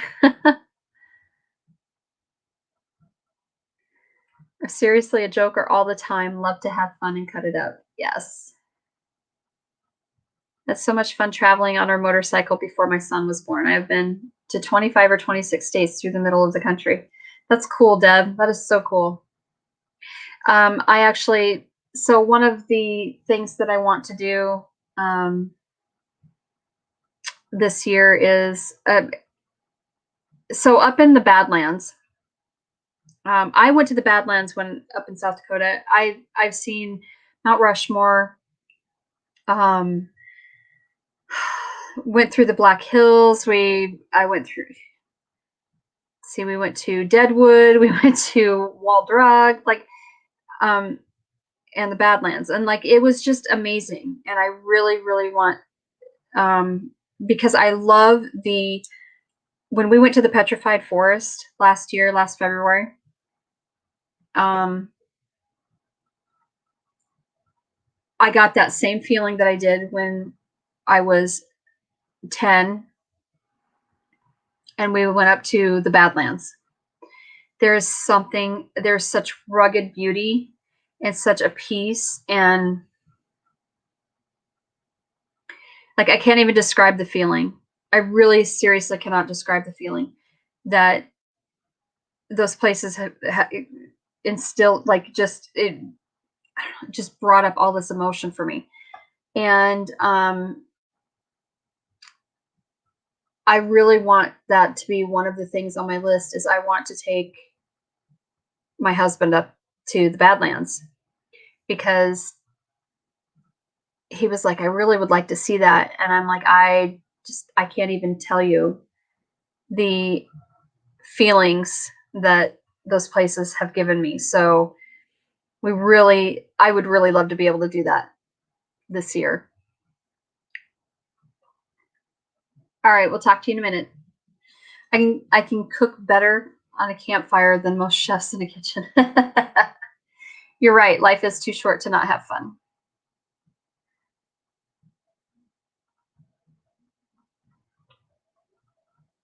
Biggest thing I learned was it really sucks to accidentally drop your pee cup into the poo bucket and watch it tip over and pour onto your bed. Ew! Yeah, I'll bet you did get a porta potty after that.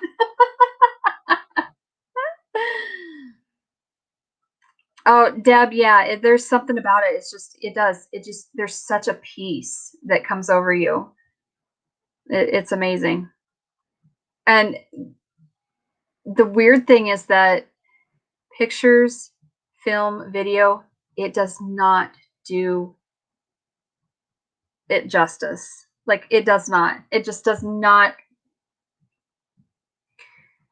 There's something about those places that like they just can't that feeling cannot be conveyed in a video or a photo. It really just cannot. It's just amazing. Having fun and being a good person to others is so much better than being an arse. Yes, I agree. Cali was fun in the 80s in a van on the beach. You know what? I could see that. Like I could see where, but you hit mid 90s and like it just seems like it really started to go and I really didn't notice it much until probably like mid 2000s. Was when I'm like, God, what these people are crazy out there.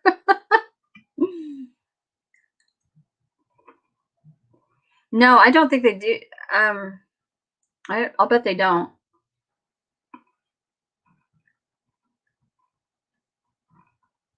Hmm. All right. Good night, Lucy. Give mom loves for me. Passing all the hugs around.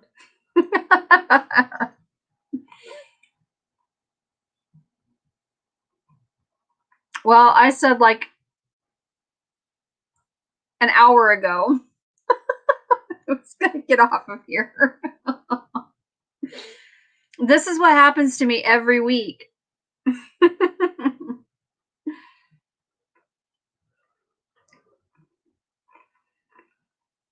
We end up getting some people that come in so late, and then they're like, we just get to talking about random stuff. Like this is the best part of doing a live, is doing all the random, just talking about random stuff.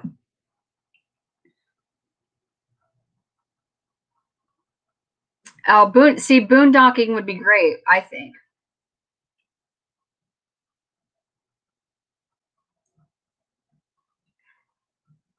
Really, from hearing a diesel engine?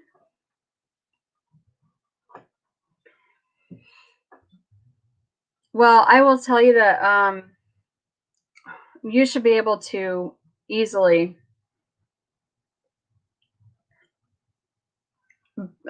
make it in on your land in Arizona. Oh yes, tow trucks are diesel. Yes, I used to go hiking, fishing, and camping when I was in my 20s. That was fun. Yeah, I see. I didn't do a lot of that, and I wish I would have done more of that and taken my kids and done that stuff. But in my 20s, I was trying so hard to um, just raise the family, and not like, we did a lot of things, but we didn't go. My husband's not the outdoorsy type. Let's just say that.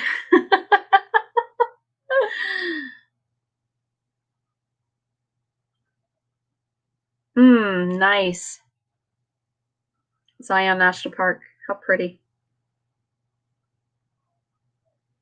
You're stupid in your 20s, decided to go to college instead. Should have had more adventure. I see, and I started college right out of the gate too, and I went back in, let's see. I went back to school to be a nurse in 2003. And at that point in time, I was like, let's see, I would have been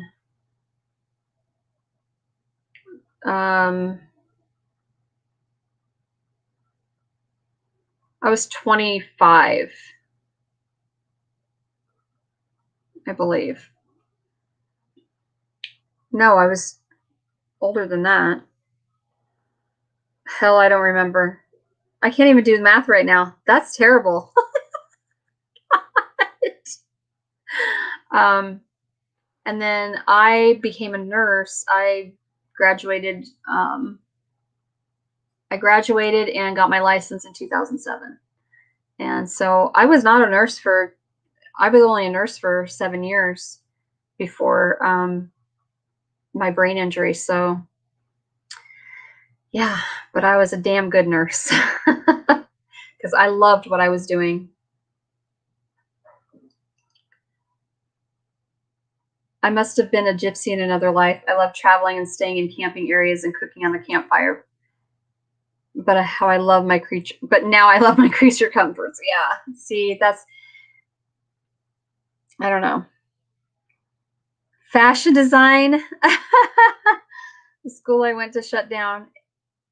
It was hit with a huge fraud lawsuit too. Art crafts to studios. um, I don't think that was time wasted though. I don't. I don't think that any time that you spent learning and creating and growing, I don't I don't think that's a waste at all. I don't. Yeah, I know. Good nurses always do. I agree. Yeah, I absolutely loved my career. I did.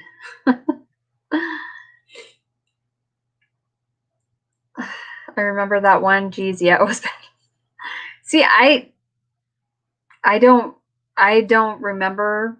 Of course, I wasn't really in that area. Obviously, I wasn't in that area, and even though, I mean, my husband had checked out art schools and stuff, so yeah. The best thing I learned at that school was I could have stayed home and watched YouTube. I agree, Deb. I miss taking care of him too. I do. They way overcharged for that school too. That sucks. That sucks. That really sucks because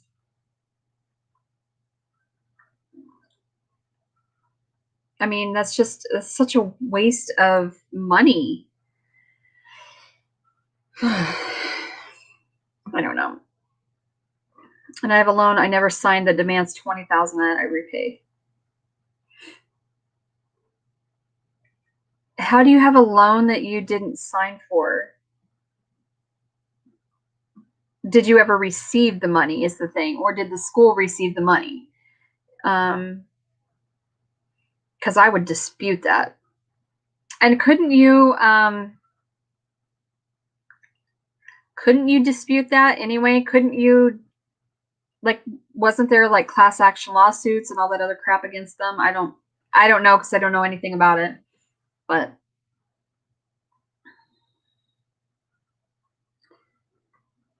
I still have student loans out the wazoo, so but hopefully they're going to be dismissed. They should have been actually when I went on disability, but I was told I was signing something else, and yes, it went towards me in the class, and I tried to dispute. Oh, that sucks. I'm sorry. So it was probably through, did you do like federal student aid is what it was? Because yeah,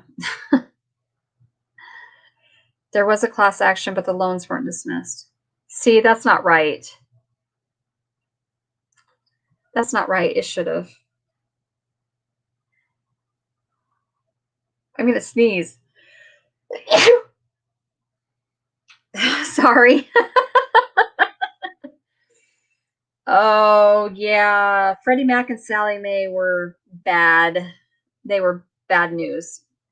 So I think they were in cahoots with a lot of places, and they were. I mean, they got nailed.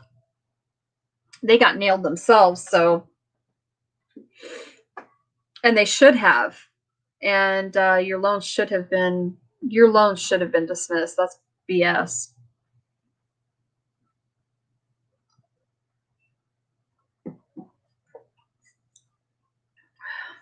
What's the kicker? They sold my loans, which makes the loans nullified and void. And yet they're still trying to collect on them. That, yeah, no. That's a big fat no. I don't understand how they can get away with that then.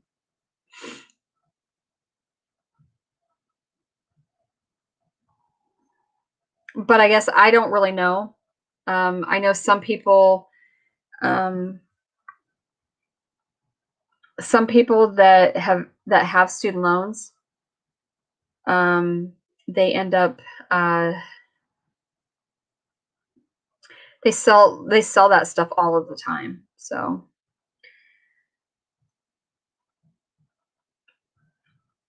yep, Uncle Sam wants them. You can't sell federal loans to collectors. No.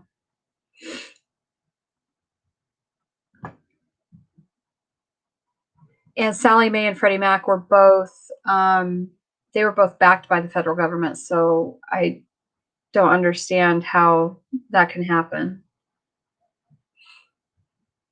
But I don't know because I'm not in finance. I'm not in any of that. So I don't know everything. I wish.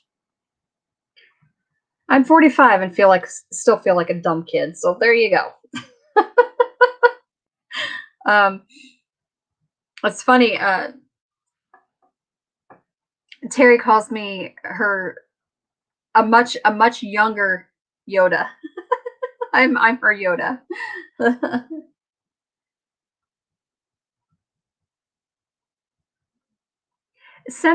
I'm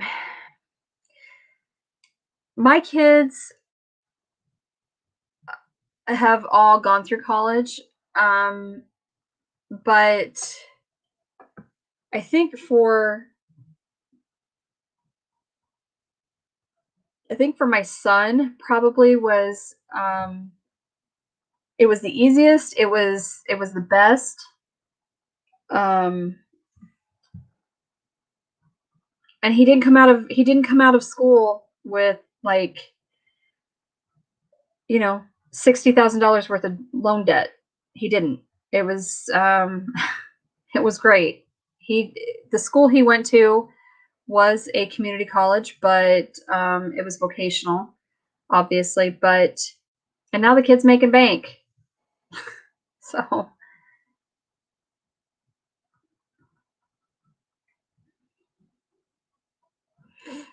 I told him that it's not my signature. Can't prove it's not. It's all good. I don't pay taxes, so this pandemic and all the list jobs, a lot of people are lost jobs. A lot of people are realizing that the trades are the best way to go. They are, yeah. It's your rebellion. I don't blame you. Yeah, it's all part of the debt enslavement. It is. It truly is. I legally don't have to file taxes, so unless we do like for business or whatever. But I personally don't file taxes because I'm on disability. I don't have to because I don't make enough on disability to file taxes. I don't pay taxes. Um, the only taxes that I end up paying are on my mayor's pay every year for $250. So I don't pay that much in taxes, and I don't make enough to on disability and my mayor's pay to have to file taxes. So yeah, if you don't make enough, there's no reason for you to file. Like there are laws like you have to make so much money or you don't have to file. So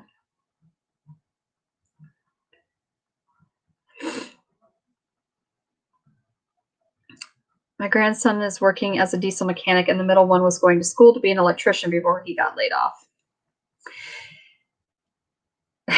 This is true. They do. They just take it all anyway. Um, yeah,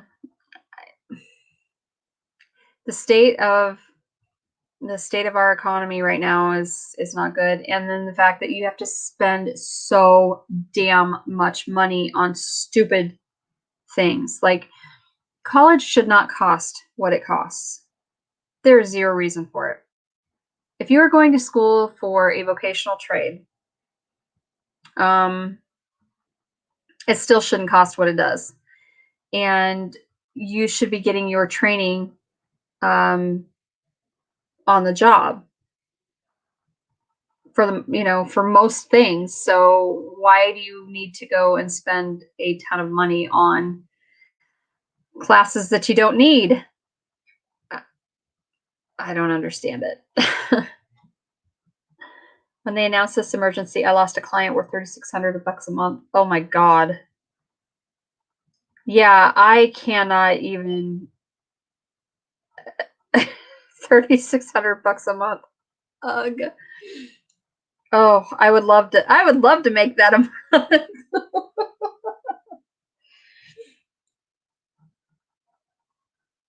Yep, exactly. It's the only thing that saves me financially as well. Deb, that's no taxable income. So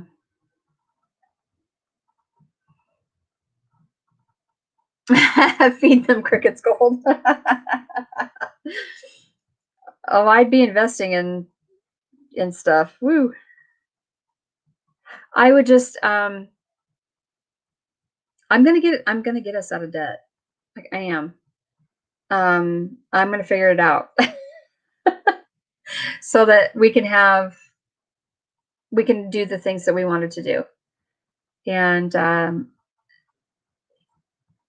with with Tony getting this all of these new, like he's gonna have a ton of work.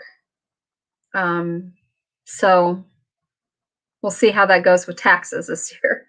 But I think we're gonna be able to do it.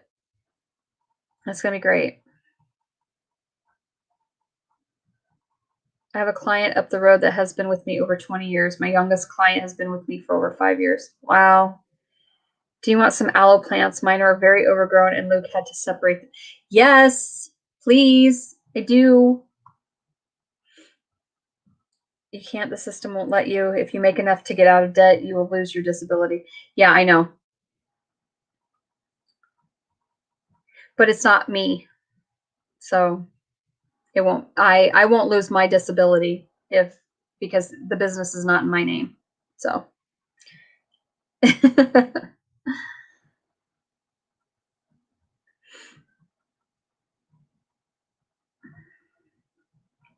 I seriously do want aloe, Victoria. I need some. My last one died. Well, it's not sneaky. It's just it's it's not my income, so um, we would count it as such, but you know, like we talk about it as such, but it's not. It wouldn't be. It technically wouldn't be mine. so so I don't have to worry about that. My grandmother was the same way. My grandmother was on disability, and my grandfather worked a full-time job till the day he died. But my grandmother was on disability, and his income does not. His income never affected um, her disability. So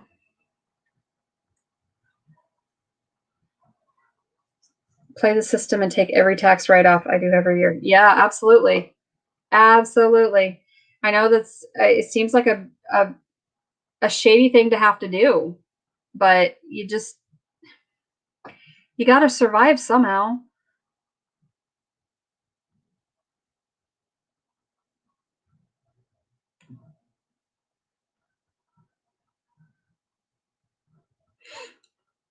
Okay. Well, I think I am going to wrap this up now because I'm starting to stuff up again, and yeah, I'm petering out. So I'm going to work my ass off just as soon as I can and hopefully get my pen and down to my land eventually. Yes. It would be awesome.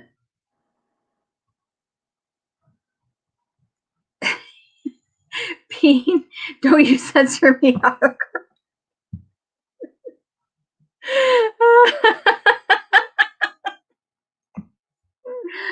Oh my god.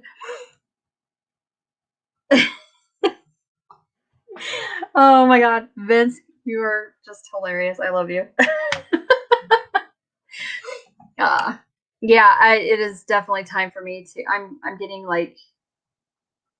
I'm getting silly stupid. So it is time. It is time.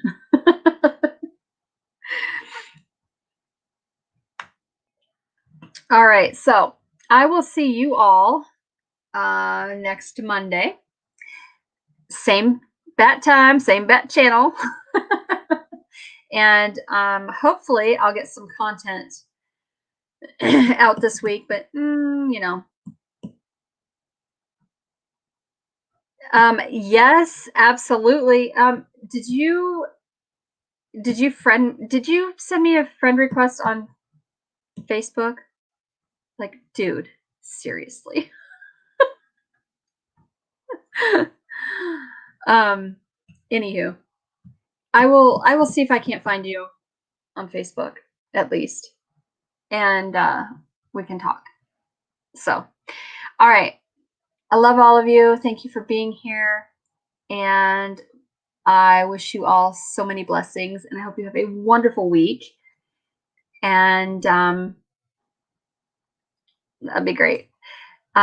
So I will try to sleep well. I don't sleep well. So, anywho, okay. So live from the earth and play in the dirt. All right. Good night, everybody. Love you, and thank you for being here.